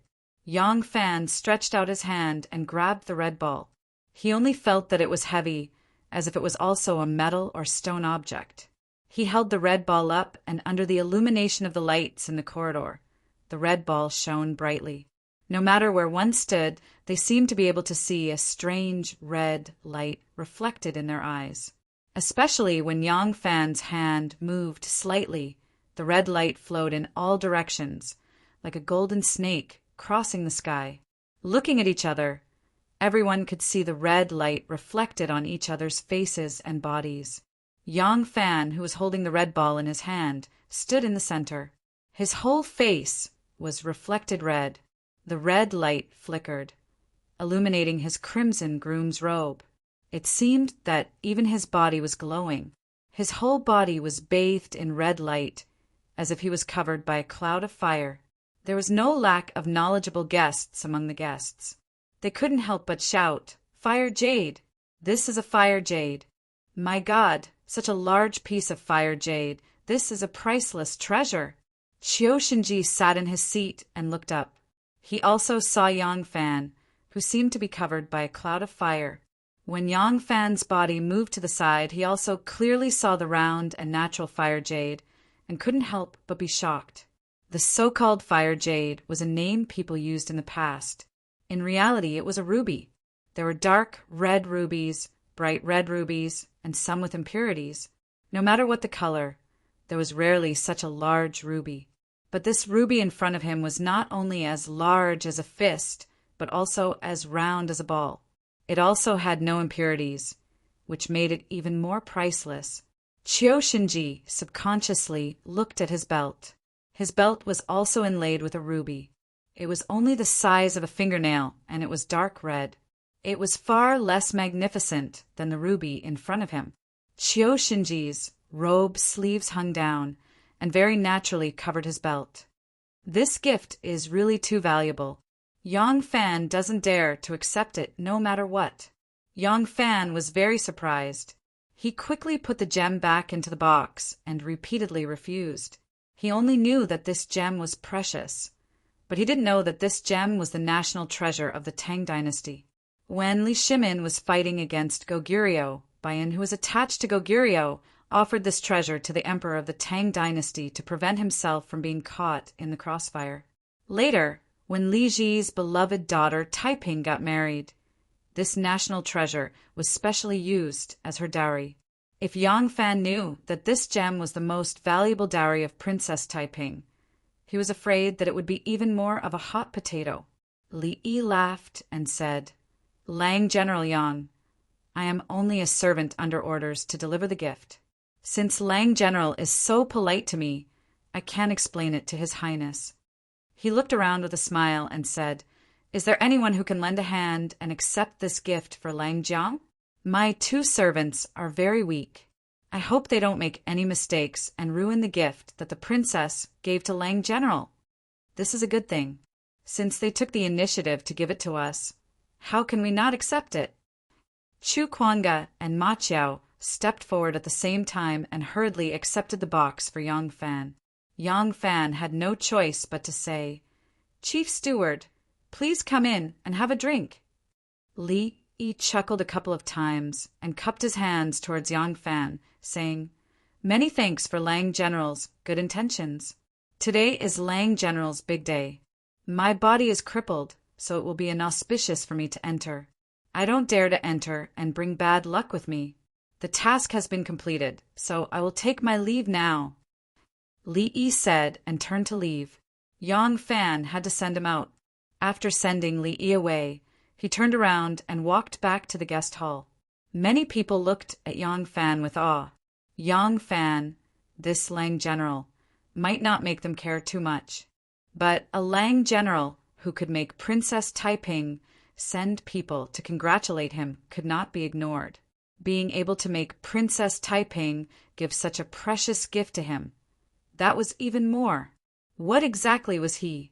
Even if he was a prince, Princess Taiping might not be willing to give him such a heavy gift. A golden staff, a ruby ball. As Yang Fan walked up the hall, one scene after another flashed through his mind. The bowing competition by the Luo River, the mermaid-like Princess Taiping lying on the soft couch, the cup of fine wine delivered by the river, and the bowing ball thrown back to him. During the Lantern Festival, she raised her arms and shouted. She galloped on the battlefield and defeated the Tubo army. He knew that Princess Taiping's jealousy was the reason why she used the opportunity of his great merit to trick the emperor into marrying her and separate him and won her. But today's gift was absolutely not malicious. When Princess Taiping carefully chose this gift, he really did not know what kind of mentality she had.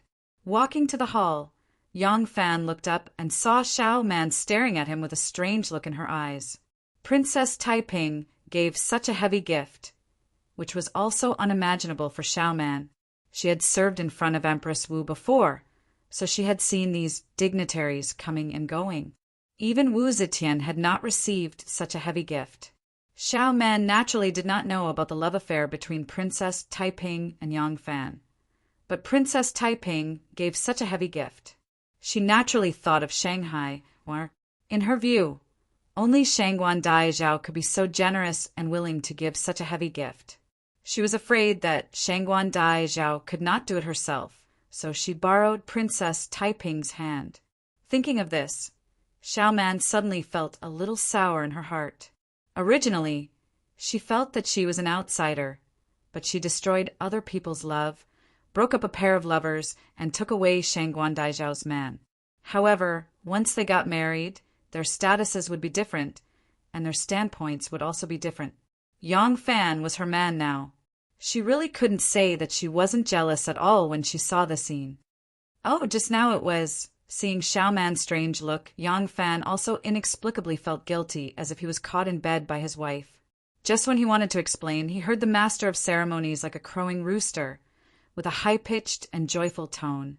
Protector of the state, Master Huai Yi, the abbot of White Horse Temple, has arrived. Hearing this, even Wu Yi and Qiu Xinji suddenly stood up. Yang Fan hurriedly said to Xiao Man, "Cough. My wife, my teacher, has arrived. Let's go and welcome him together." The hall full of guests followed Yang Fan and Xiao Man out of the door. Outside the door, they saw a shriveled old monk standing at the door, flicking his bald head with his fingers, with a bitter smile on his face. Not far away, there was a rapid sound of hooves. Everyone looked out and saw a group of bald monks riding on tall horses, hurriedly leaving. Yang Fan asked curiously, "Senior brother Yizhua, why did Master come and go?" Chapter 303. Yizhua laughed dryly. Master Shui rushed over and forgot to prepare a gift. Master Shui said that it's his disciple's wedding, so how can he not prepare a gift? So he went back to prepare a gift. Yang Fan couldn't help but laugh when he heard this.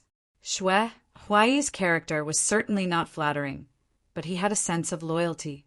Although Yang Fan disdained the way he made his fortune and didn't want to learn from him, he still felt close to this great monk Shui who sincerely cared for him. Since Shui Huai had left, Yang Fan could only invite Yizhua in. Yizhua was bald and wore a kasaya, standing out from the crowd. After he sat down, he drank the wine, ate the meat, and was completely at ease. Everyone felt that he was even more out of the ordinary. The wedding banquet went on for another hour before the host's voice rang out again. protector of the state, White Horse Temple's abbot, Master Huai. Yang Fan and the others went out to welcome Shui Huai once again.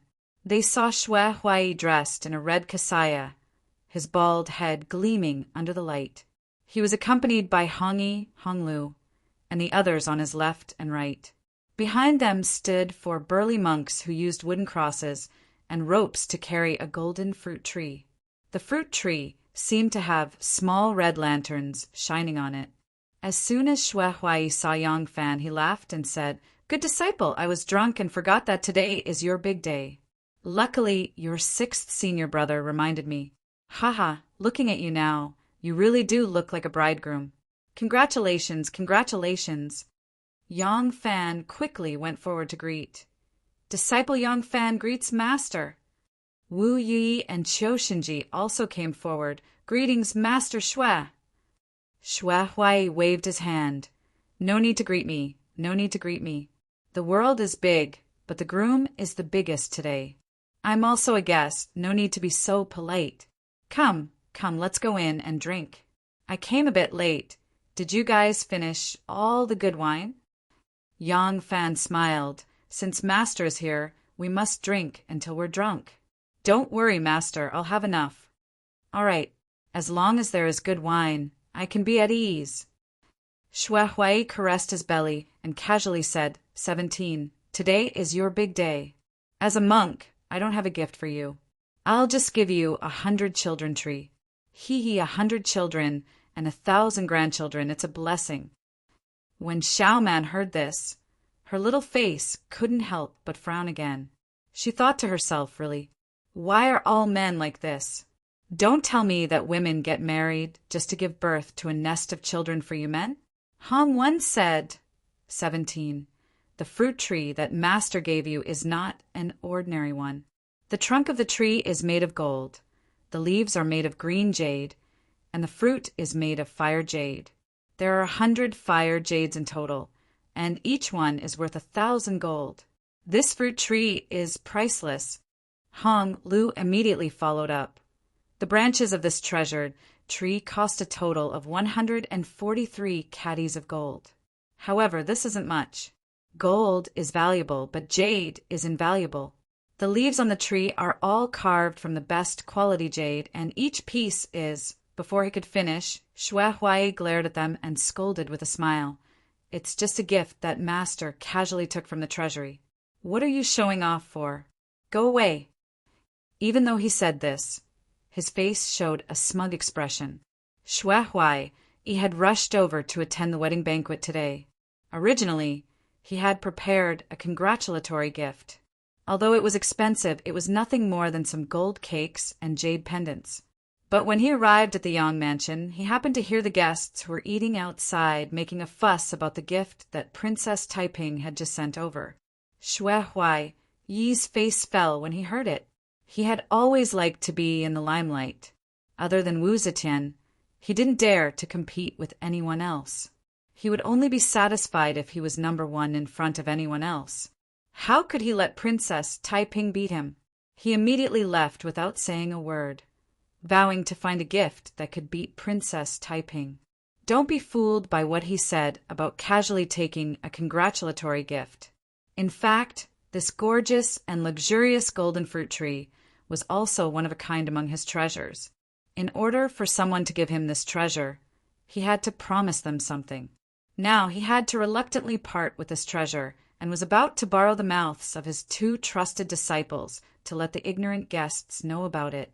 Seeing the envious expressions of the guests, Shui Huai was extremely proud. Yang Fan knew him well, and after hearing this, he knew why he had come and left. Facing such a heavy gift, Yang Fan couldn't help but decline. Then he personally poured a cup of wine and asked the bride to present it to his master. Shui Huai took the wedding wine and drank it in one gulp. He laughed and said, Go ahead. I will drink with the 2 great generals." At this time, the master of ceremonies shouted again at the door. The arrival of King Liang. When Yang Fan heard this, he had to go out with Xiaoman to welcome him. Qiu Shinji and Wu Yi excused themselves to Shui Huai and went out together. Only Xue Huai sat still. His disciples saw that their master did not move, so they also sat there and ignored him. Wu Sanci was a prince, so in terms of status he was the most respected. Even the host and the guests went out to welcome him, like a myriad of stars surrounding the moon. Wu Sanci gave a pair of jade mandarin ducks as a gift.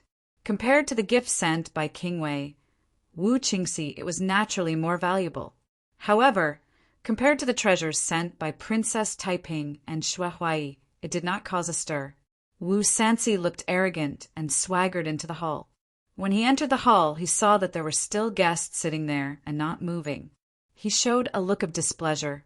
Xue Huai grabbed the wine jar with one hand and pointed at him while laughing. "Sanci, you are so late. You should drink 3 cups as punishment." Wu Sanci took a closer look, and his puffed-out chest deflated with a poochie sound. He hurriedly tiptoed over and greeted with a face full of smiles. "I am Master Xue, so you're here too." Xue Huai burped and said, "Nonsense. The one getting married today is my disciple. If I am not here, where should I go?" Wu Sanci said, "Yes, yes, yes." Sanci was muddle-headed. "How could I have forgotten about this? You should drink as punishment.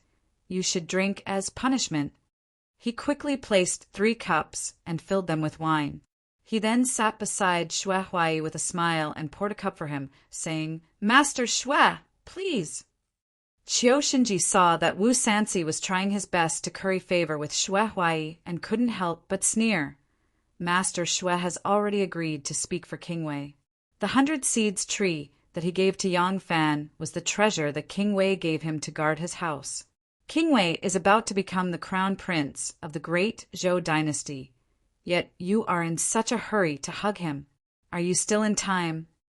Yang Fan couldn't help but smile when he saw that King Liang had a mission as well. He turned to Xiaoman and said, "Let's go. Let's go pay our respects to the villagers in the workshop. It's getting late, so they'll be leaving soon." "Okay." Xiaoman agreed meekly and followed Yang Fan out. Yang Fan took 2 steps and suddenly felt that Xiaoman's expression was very unusual. He couldn't help but feel a strange feeling. The wedding banquet finally ended. At first, Ma Qiao, Gao Ying, and Lan Yiqing wanted to make a scene in the bridal chamber. However, there were too many guests, and Yang Fan and Xiaoman were busy. It was almost midnight by the time they sent the guests away. If they made a scene in the bridal chamber, Yang Fan's wedding night would probably be ruined. Ma Qiao's mother and Mian were exhorting Ma Qiao not to spoil other people's wedding night. Thinking that it was reasonable, they had no choice but to let go of this opportunity. They also bid farewell to Yang Fan one by one and then dispersed. After all the guests had left, Yang Fan and Buqi felt like they had just fought a battle. Suddenly, they felt their backs ache. Third sister and Tao Mei walked over unsteadily. Their faces were drenched in sweat. They said to Yang Fan weakly, "Ah Lang, wife, please rest early. This servant will clean up the guest hall." The cook, Lin Shiwen, said listlessly, "Ah Lang, this lowly one has been busy since the afternoon. I haven't eaten anything yet. This lowly one should eat something first, and then help them clean the guest hall." Yang Fan didn't know what to do. He couldn't help but look at Xiaoman. Xiaoman coughed and said, "You've all worked hard for the whole day. Don't be in a hurry to clean the hall. Quickly eat something and rest early. Tomorrow morning, I will send a few people to help clean the hall." When they heard this, they felt like they had been pardoned and repeatedly thanked her. Xiaoman smiled and said, "Take these things and buy a few new sets of clothes. All right, everyone has worked hard today.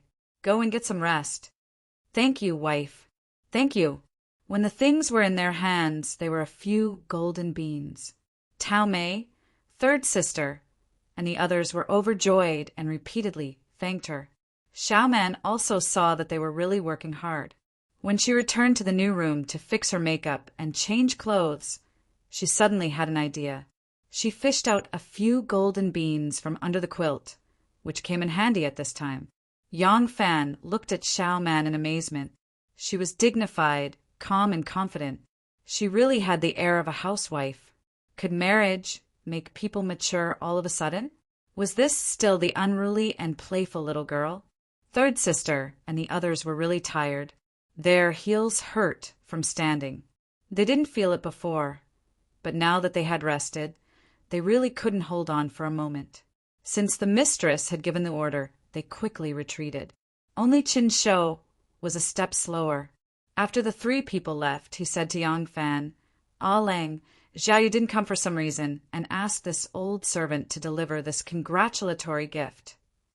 Because Xiao Man was present, Qin Shou didn't say much. When Yang Fan heard that it was Xiaoyu, he naturally understood that it was actually a wedding gift from Shinmu. When he received it, it was a light craft paper bag. Qin Shou smiled and bowed to the bride and groom before retreating. When the song ended, only Yang Fan and Xiao Man were left in the guest hall.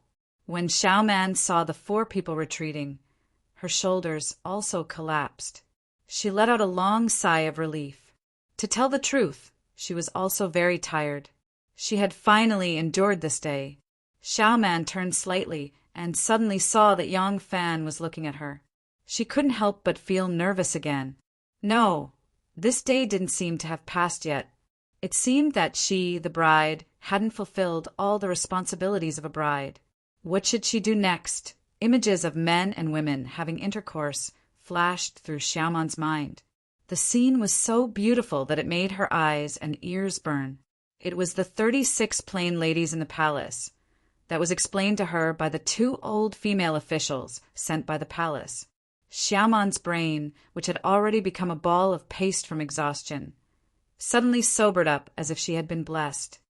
Right next should be the bridal chamber? The bridal chamber. Chapter 304. The sky was vast, the night was clear, the earth was quiet, and the sound of insects could be heard. In the study of King Wei's Wu Qingxi residence, the candles were as bright as day. The door was knocked 3 times and a person walked in. It was none other than Qiu Shinji, who had attended Yang Fan's wedding today. 2 people were already seated in the study. One of them had thick eyebrows, a wide mouth, and a beautiful beard. It was Wu Qingxi.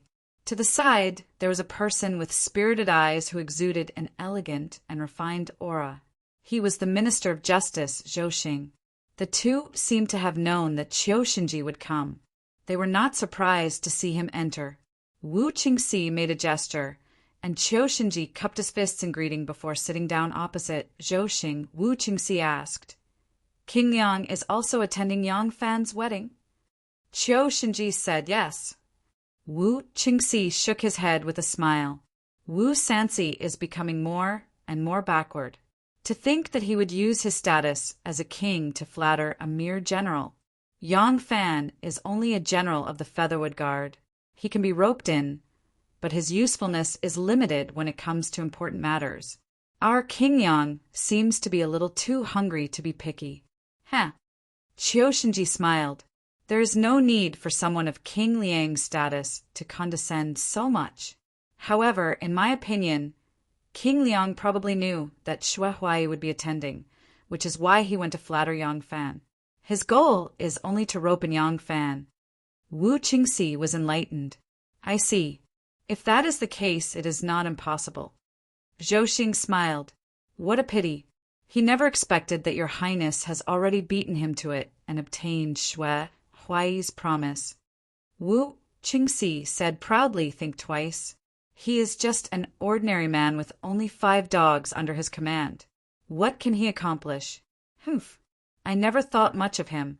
The one who is truly difficult is His Majesty. Wang Qingji has already submitted many petitions on my behalf, but His Majesty has never expressed his opinion. Sigh. I wonder if Xue Huai's words will make His Majesty make up his mind. Zhou Xing smiled gently and said, Your Highness need not worry. As long as Xue Huai speaks according to our words, even if His Majesty does not immediately make up his mind, he will inevitably be moved. Your Highness, think about it. His Majesty is old and can no longer have children. Once the crown prince inherits the throne, he will definitely restore the name of Tang and the surname of Li. If that was the case, Wouldn't all of His Majesty's efforts be wasted? Why would she spend so much effort to obtain the throne? If the great Zhou dynasty could not be passed down, and the name of Li Tang was restored, then how would the future generations explain the emperor's action? Then there was only one explanation.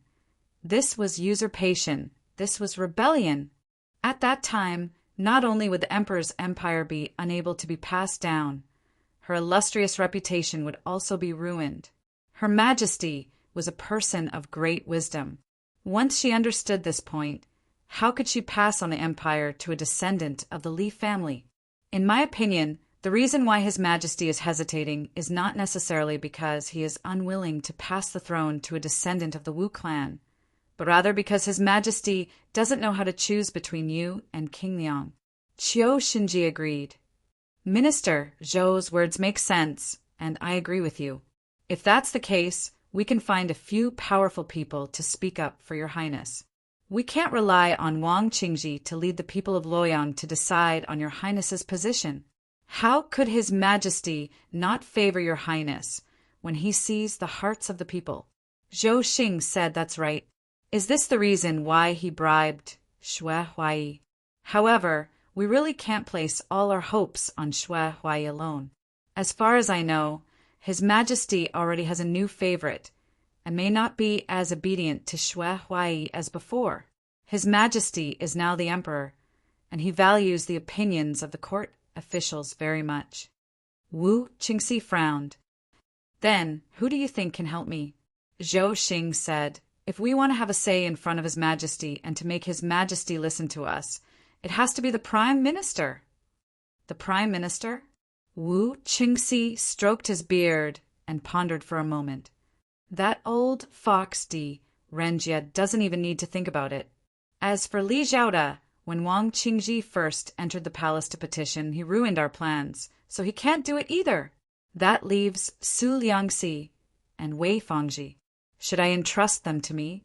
Zhou Xing shook his head. Su Liangxi and Wei Fangji have always been at odds, and they're like fire and water. How can both of them be used by Your Highness? Between the two, you can only choose one. Wu Qingxi thought for a moment. When Xue Huai first gained His Majesty's favor, he accidentally entered the South Gate Prime Minister's residence and was disrespectful. Annoyed by Su Liangxi, he ordered someone to beat him up. Xue Huai has always been brooding over this. Now that I have used Xue Huai, I can't use Su Liangxi. Zhou Xing nodded. Your Highness is right. Moreover, Su Liangxi is old and has been homesick since the beginning of the year. He has been neglecting government affairs and has gradually left the central government. If we rashly ask for his help, I'm afraid it will arouse His Majesty's suspicions. Therefore, only Wei Fangji can be used. Wu Qingxi said energetically, All right, we'll do as you say. Tomorrow, I'll prepare a generous gift and go see Wei Fangji. In the wilderness, there's Wang Qingji leading the people to petition. In the imperial court, there's Wei Fangji, the current prime minister, speaking up. In the imperial harem, there's Xue Huai giving pillow talk. His Majesty is a woman after all. I don't believe that with 3 approaches, we can't make her change her mind. In the bridal chamber, the dragon and phoenix candles burned brightly. Yang Fan and Xiaoman sat motionlessly on the edge of the bed, as if they were also 2 candles. Xiaoman's gaze would occasionally slip to the window, hoping for the moment when dawn would arrive. If she slept now, she would have to share the same bed with him. Share the same bed with a man? She really wasn't ready yet. The image of those pixies fighting suddenly flashed through her mind, and Xiaoman's face began to heat up again. Yang Fan stared at the pair of red candles on the table and had a very strange feeling in his heart. He wondered how those newlyweds who were unfamiliar with each other and had never even seen each other completed the great undertaking of consummating. Why did he not only not have the courage to push Xiaoman down, but he didn't even have the courage to look at her? It was the 3rd watch of the night, and Yang Fan could already hear the sound of the night watchman from the street. However, he still had a very important matter that he hadn't done. If he delayed any longer, it would be daybreak. Thinking of this, Yang Fan couldn't help but feel anxious. Today was the night of his bridal chamber, and it was also the moment when another woman was heartbroken. Could he peacefully enjoy his bridal chamber and the candles? But the person beside him was the wife that he had officially married into the family. She was his handmaiden, his wife for the rest of his life. What should he do? A pair of red candles burned quietly, and the wax beside the wick was melted by the high temperature. One by one, they gently slid down like flowing tears. Whose tears were those? Yang Fan was agitated, and his body couldn't help but move a little. The room was originally quiet, but when Yang Fan moved, Xiaoman immediately sensed it. She jumped up as if she had been electrocuted. The intensity of her reaction startled Yang Fan. Xiaoman hurriedly took 2 steps back and stammered, What are you doing?" Yang Fan hesitated for a moment, then pointed to the red candle on the table and said, "The wick is about to be drowned by the candlelight." "I want to pick it up." Xiaoman breathed a sigh of relief and said, "Oh, then go ahead." Yang Fan had only said it casually, but at this time he had to get up and pick up the Dragon Phoenix red candle a little brighter. Xiaoman looked at his movements and thought, why did he pick up the candle so bright? He. Suddenly, a charming scene flashed through her mind, and Xiaoman's face suddenly became hot with embarrassment. Yang Fan picked up the candle and turned his head, just in time to see that the red flush on Xiaoman's cheeks had not receded, and it was as smooth and tender as a peach blossom in March. Her delicate appearance was indescribable, and he couldn't help but be stunned. When Xiaoman saw this, she misunderstood his intentions even more, and so she became even more flustered. "But he is my legitimate husband. If he really, what reason do I have to refuse? It's already midnight if I still don't go. Won't Wan Er's tears be like the Dragon Phoenix red candle, flowing until dawn?" Yang Fan gritted his teeth and decided to confess his plans to Xiaoman. After all, he and Wan Er's feelings were also clear to Xiaoman, and he only hoped that she could understand him. At worst, he would make it up to her in the future. But tonight, no matter what, he couldn't peacefully enjoy the taste of ecstasy and ignore the heartbreak of a loved one. Yang Fan coughed with difficulty and said to Xiaoman, "Xiaoman, the sky is all ready." As he spoke, he walked over and only took 3 steps before he suddenly stopped. He had no choice but to stop. When Xiaoman saw him approaching her, she was like a frightened little rabbit, jumping in panic, and a shining dagger was held in her hand. Yang Fan said in shock, "Xiaoman, what are you holding a knife for?" I. Xiaoman didn't know what to say and could only stutter and beg, "Erlang, can the 2 of us not sleep with each other for now?" Xiaoman didn't even dare to look at him. She only lowered her head and timidly said, "Erlang, do you still remember Wu Huing?" "Wu Huing." Yang Fan thought for a moment and then said, I remember. It's that sickly invalid that was kicked to death by you. Why did you mention him?" Xiaoman gathered her courage and confessed, "I have had a problem since I was young. I can't let a man touch my body, or else I won't be able to control myself and want to hurt him. I know I'm not right, but I have no choice. Erlang, give me some time, maybe after we get to know each other better." She herself knew that this reason was absurd, and this request was very unreasonable. Perhaps she would immediately receive a furious slap in the face. If it wasn't for the fact that her marriage was bestowed by the emperor, she might even immediately receive a divorce letter and be thrown out of the manor in a very humiliating manner. So, the more she spoke, the lower her head became, almost burying it in her chest. "Of course you can." Yang Fan readily agreed, and a happy smile appeared on his face. He was almost bursting with joy. What a considerate girl. He actually agreed? Xiaoman raised her head in surprise and looked at Yang Fan. Yang Fan softly said, "Why would I force you? Don't worry, we'll wait until you're willing to accept me. Then we'll be real husband and wife." Erlang was actually so understanding and reasonable. Xiaoman's heart softened, and and she almost blurted out the words of wanting Yang Fan to stay and sleep with her. But just as Yang Fan's hand reached over, the knife in her hand subconsciously swung out. If it weren't for Yang Fan withdrawing his hand in time, 2 of his fingers would have been broken. Sorry, I didn't even think about it. I couldn't control myself. It's okay. Yang Fan broke out in a cold sweat. It seemed that if he rashly approached her, it would really be very dangerous. If he wasn't careful, it was very possible that he would become a eunuch. He withdrew his hand with lingering fear in his heart and said, "Then you should rest well. You must be exhausted after a day." Xiaoman said apologetically, But where are you going to sleep?" Yang Fan smiled and said, "We still have a lot of empty rooms in our house. How can I not have a place to live? You rest well, I'm going out." The door gently opened and then gently closed. Xiaoman was moved to tears by such a gentle, considerate, and open-minded husband. Yang Fan stood in the courtyard and raised his head to look at the starry sky. He vaguely seemed to see a woman in snow-white clothes, who was as pale as a chrysanthemum, silently crying. The starry sky was the tear stains on her cheeks. Yang Fan took a deep breath, shook his arms, and swept into the night sky like a big bird. "The river is clear and shallow. How far can we go? Between the water, there is no word of love." Shangguan stood leaning against the railing, looking at the night sky in disappointment.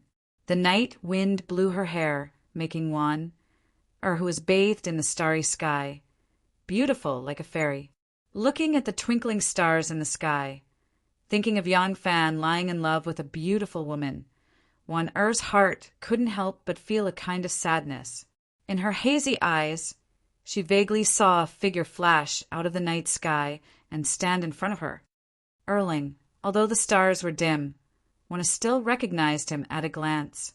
I was shocked and looked at Yang Fan in disbelief.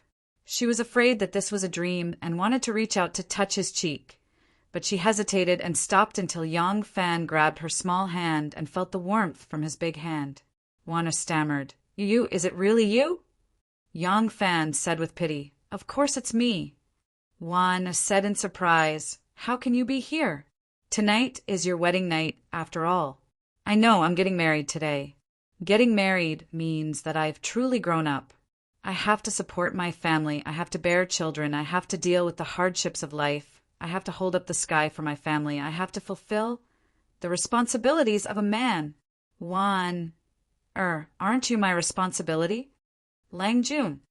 Threw herself into his arms. She was satisfied. For this moment, to be in his arms tonight, she was satisfied. Under the starry sky, on the embroidery building, the 2 figures unknowingly became one. This night was very short and very long for In the short time of 2 hours, the 2 of them did not know how much they had talked. She snuggled in his arms, talking tenderly. As long as he was listening, her heart would feel sweet. She talked in a low voice, sometimes happy, sometimes sad. In fact, it was only a kind of mood. Yang Fan stroked her hair.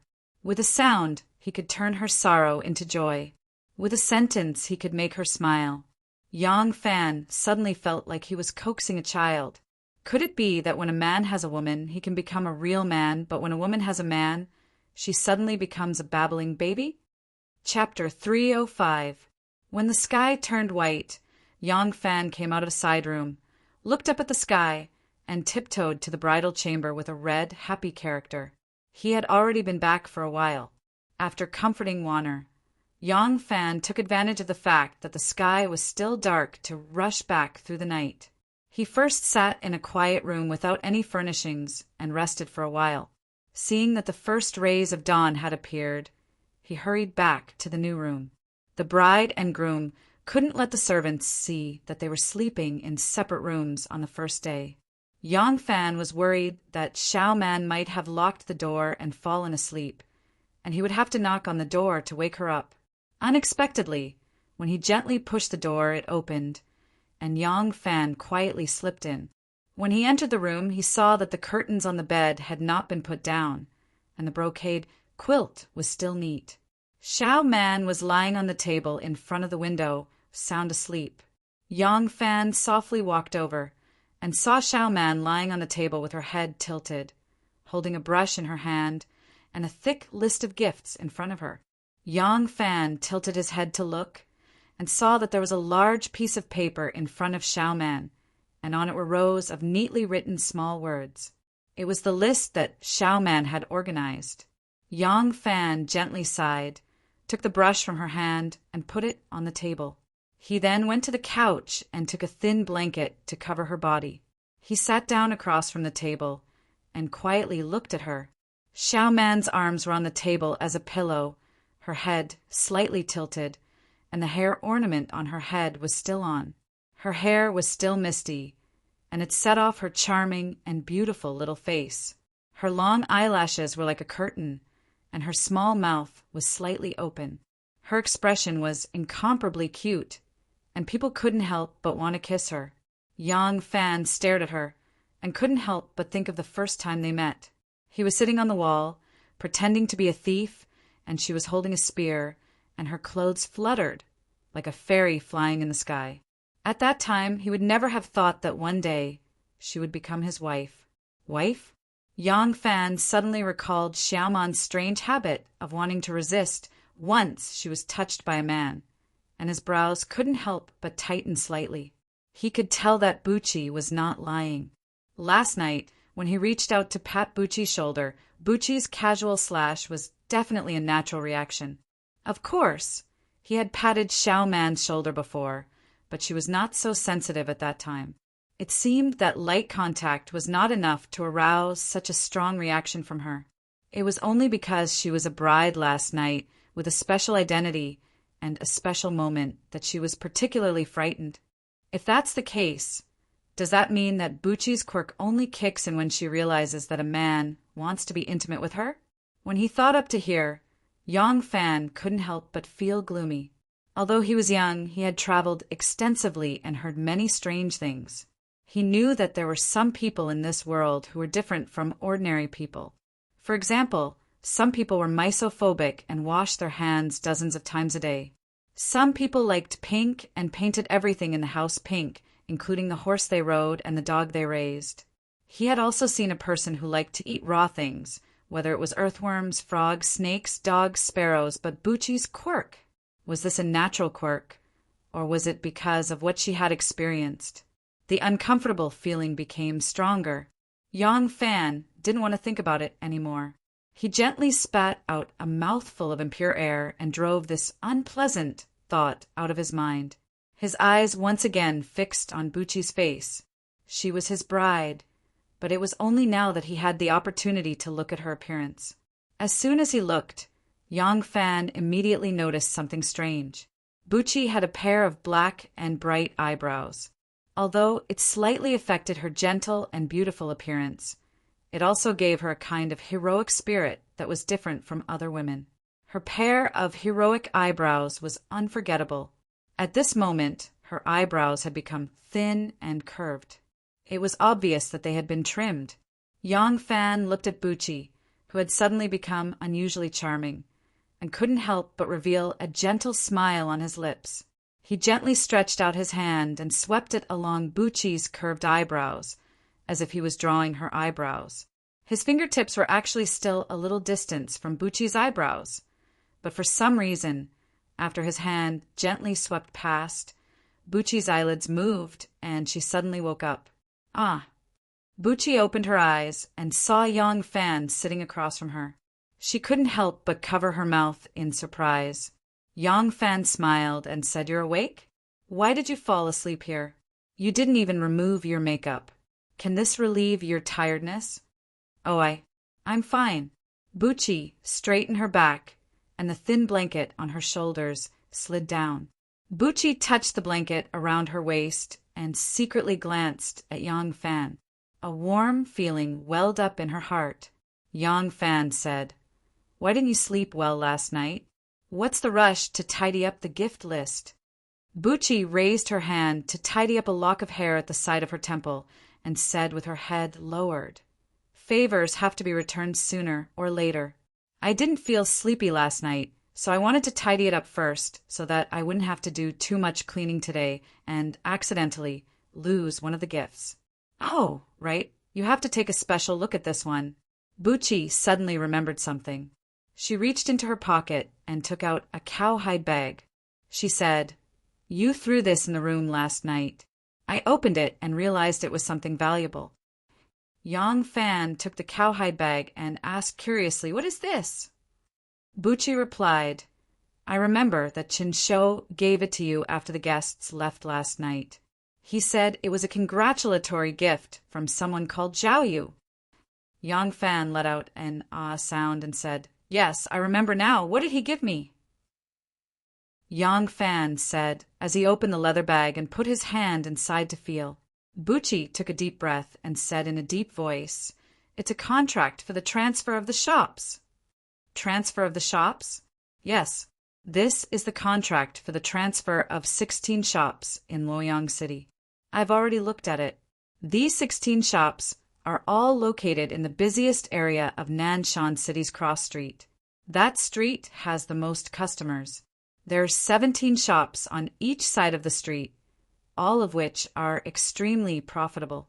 Now, these 16 shops are all yours. Yang Fan was stunned. He knew that Shenmu would give gifts, but he didn't expect the gift to be so generous. He knew that Shenmu was rich, but he never knew how rich he was. Today, seeing this gift from Shenmu, he finally understood what it meant to be rich enough to rival a country. Yang Fan was stunned for a moment, then laughed and said, "How generous! How generous! But since there are only 17 shops in that street, and he has given away 16 of them, why not buy the other one and give it to me? Hee, then wouldn't the whole street be ours?" Bucci sniffed and said with a strange expression, "Because the other shop is mine." Ah, this time it was Yang Fan's turn to be stunned. Bucci knew how much effort she had put in to buy that shop. It was because the shop owner was convicted of treason and died in prison. Bucci happened to be the person who handled the case. There were many twists and turns in the process. Owning 16 shops was really unimaginable. Bucci sighed softly and said, "That location is extremely profitable. No matter how much money you offer, no one will change hands. So, since this person can give you 16 shops, he definitely didn't buy them from someone else. It can only be the shops originally belonged to him." Yang Fan grunted in acknowledgement. Xiaoman's analysis was not far from the truth. Bucci said, "When I was there, I never knew that those shops belonged to the same person. This shows how secretive this person is. Now he is so generous. Lang Jun." Bucci was obviously not used to this title, but she finally said it after a while. When she said Lang Jun, her face was already as beautiful as a peach. Those who give gifts must have a request. This person gave such a generous gift. What is he after? Lang Jun, you are a general. What does a merchant want from you? Lang Jun, think twice. Yang Fan could feel the deep concern in her words. He smiled and said, "Don't worry. I know why he gave such a generous gift. I know what I'm doing." As Yang Fan spoke, he no longer looked at the leather bag, but handed it to Bucci. Bucci hesitated and said, "This is—" Yang Fan said, "Who else can I give our family's property to if not my wife?" "Oh!" Bucci lowered her head shyly and took the leather bag. She carefully savored the title wife, and actually felt a little intoxicated. After the morning court, Wu Zetian went to Wuqing Hall. When she arrived, she glanced around and found that one person was missing. Wan was her most capable assistant. She was indispensable every day. Every day when she came to Wuqing Hall, Wan would be there early to welcome her. She would arrange the official matters that needed to be dealt with according to the priority. Why wasn't she here today? Wu Zetian was a little unhappy and asked around, "Where is Wan? Why isn't she waiting for me in the hall?" Eunuch Hai hurriedly bowed and said, "Everyone, Shangguan Dai Zhao has been feeling a little unwell recently. She is also busy with bodyguard Yang's wedding. The day before yesterday, everyone agreed to let her take 3 days off, and rest in the manor. Oh, yes, yes, alas! I'm old, really old. I don't even remember what I said. Wu Zetian shook her head and sighed. She sat behind the imperial desk. Without Shangguan early selection, reading, annotations, and suggestions, Wu Zetian had a hard time going through so many memorials by herself. Her eyes were already a little blurry, and after going through the memorials for a while, her eyes were filled with tears. Wu Zetian sighed in annoyance. She heavily put down her brush and leaned against the back of the chair. She lightly pinched the space between her eyebrows and closed her eyes to rest. At this time there was a sudden noise outside. Wu Zetian opened her eyes and angrily said, "Who is making noise outside?" Eunuch Hai hurriedly rushed in to reporting to everyone. Hongwen scholar Wang Qingji has barged into the palace to see the emperor. This servant said that everyone is dealing with state affairs and told him to wait. He said that everyone has given him a pass and this servant cannot stop him. Before she could finish, Wang Qingji rushed in from outside, followed by 2 young eunuchs. When Wang Qingji saw Wu Zetian, he immediately bowed to the ground. Without waiting for him to speak, Wu Zetian sneered and said, "Wang Qingji, you have been running to our palace quite frequently these days. Today, you are here to depose the crown prince and install Wei Wang?" Wang Qingji respectfully said, "Your Majesty, the heir to the throne is the foundation of the country. How can we not value it? Wei Wang's character is noble, virtuous, and knowledgeable. He is the best candidate for the crown prince." Wu Zetian's face was as heavy as water. She coldly cut him off, saying, "We will not die for a while yet. Why are you so anxious?" When Wang Qingji heard this, he could not help but be stunned. When he stole a glance at Wu Zetian's expression, he panicked even more. Seeing that Wu Zetian was unhappy, Wang Qingji hurriedly knelt down and explained, "Your Majesty, please forgive me. This official is loyal and devoted. Everything I think and do is for your Majesty's country. This official has absolutely no selfish motives." Wu Zetian was so angry that she laughed and said, "We have accepted your loyalty. We have many state affairs to attend to. Let's not talk about Crown Prince Yi for the time being." As Wu Zetian spoke, she flipped open a memorial in front of her. She picked up a brush to moisten the ink. Without raising her head, she said, "Duke Wang Qingji is loyal to the country. He is a role model for all officials. Pass the decree and reward him." "Thank you, Your Majesty." Wang Qingji heaved a sigh of relief and hurriedly kowtowed to the ground. When he saw Wu Zetian's expression just now, he knew that he had come at the wrong time. Fortunately, he was not punished. Eunuch Little Hai held onto his horsetail whisk and bowed for a long time. Seeing that Wu Zetian was not speaking again, he quietly raised his head and saw that Wu Zetian was reading through a memorial. Little Hai swallowed and said cautiously, "Everyone, this servant is listening to the decree. I wonder what everyone would like to reward Scholar Wang." Wu Zetian replied indifferently, "Reward him with a caning." Wu Zetian's brush paused for a moment, then she said, "Have Assistant Minister of the Phoenix Pavilion, Li Zhaoda, supervise the execution. Go." This servant obeys the decree. Little Hai's mind raced for a moment before she understood. She hurriedly waved her hand at the 2 palace guards. The 2 guards rushed forward and grabbed Wang Qingji, dragging him out. Wang Qingji only realized when he heard the word supervise. Caning had existed since the Eastern Han Dynasty, but emperors throughout the ages rarely used it. So when Wang Qingji first heard the word caning, he was still wondering if this caning was a reward for him or an official position. By the time he came to his senses, he had already been dragged out of Wuqing Hall. Little Hai also followed, hurrying to the Hall of Governmental Affairs to see Li Zhaoda. Li Zhaoda and Di Renjie were discussing the recent fluctuations in the price of grain in Chang. And hearing Little Hai's words, Li Zhaoda frowned and said indifferently, "I understand. I will go now." As soon as Little Hai left, Li Zhaoda began to complain. What kind of thing is Wang Qingji? A lowly person who only knows how to flatter. This person has repeatedly entered the palace to cause a ruckus and annoyed the saints. If the saints want to caning him, then just do it. Why do I have to supervise the execution? When did I, the Grand Prime Minister, become a lowly official? Di Renjie stroked his beard and thought for a moment. He glanced at him and said, "The first time Wang Qingji entered the palace, it was you, Brother Zhaoda, who ruined his plans." Li Zhaoda stuck out his beard and grunted. "That's right. What about it?" Di Renjie laughed sinisterly and slowly said, "His Majesty is wise and far-sighted. Every word and action has a deep meaning.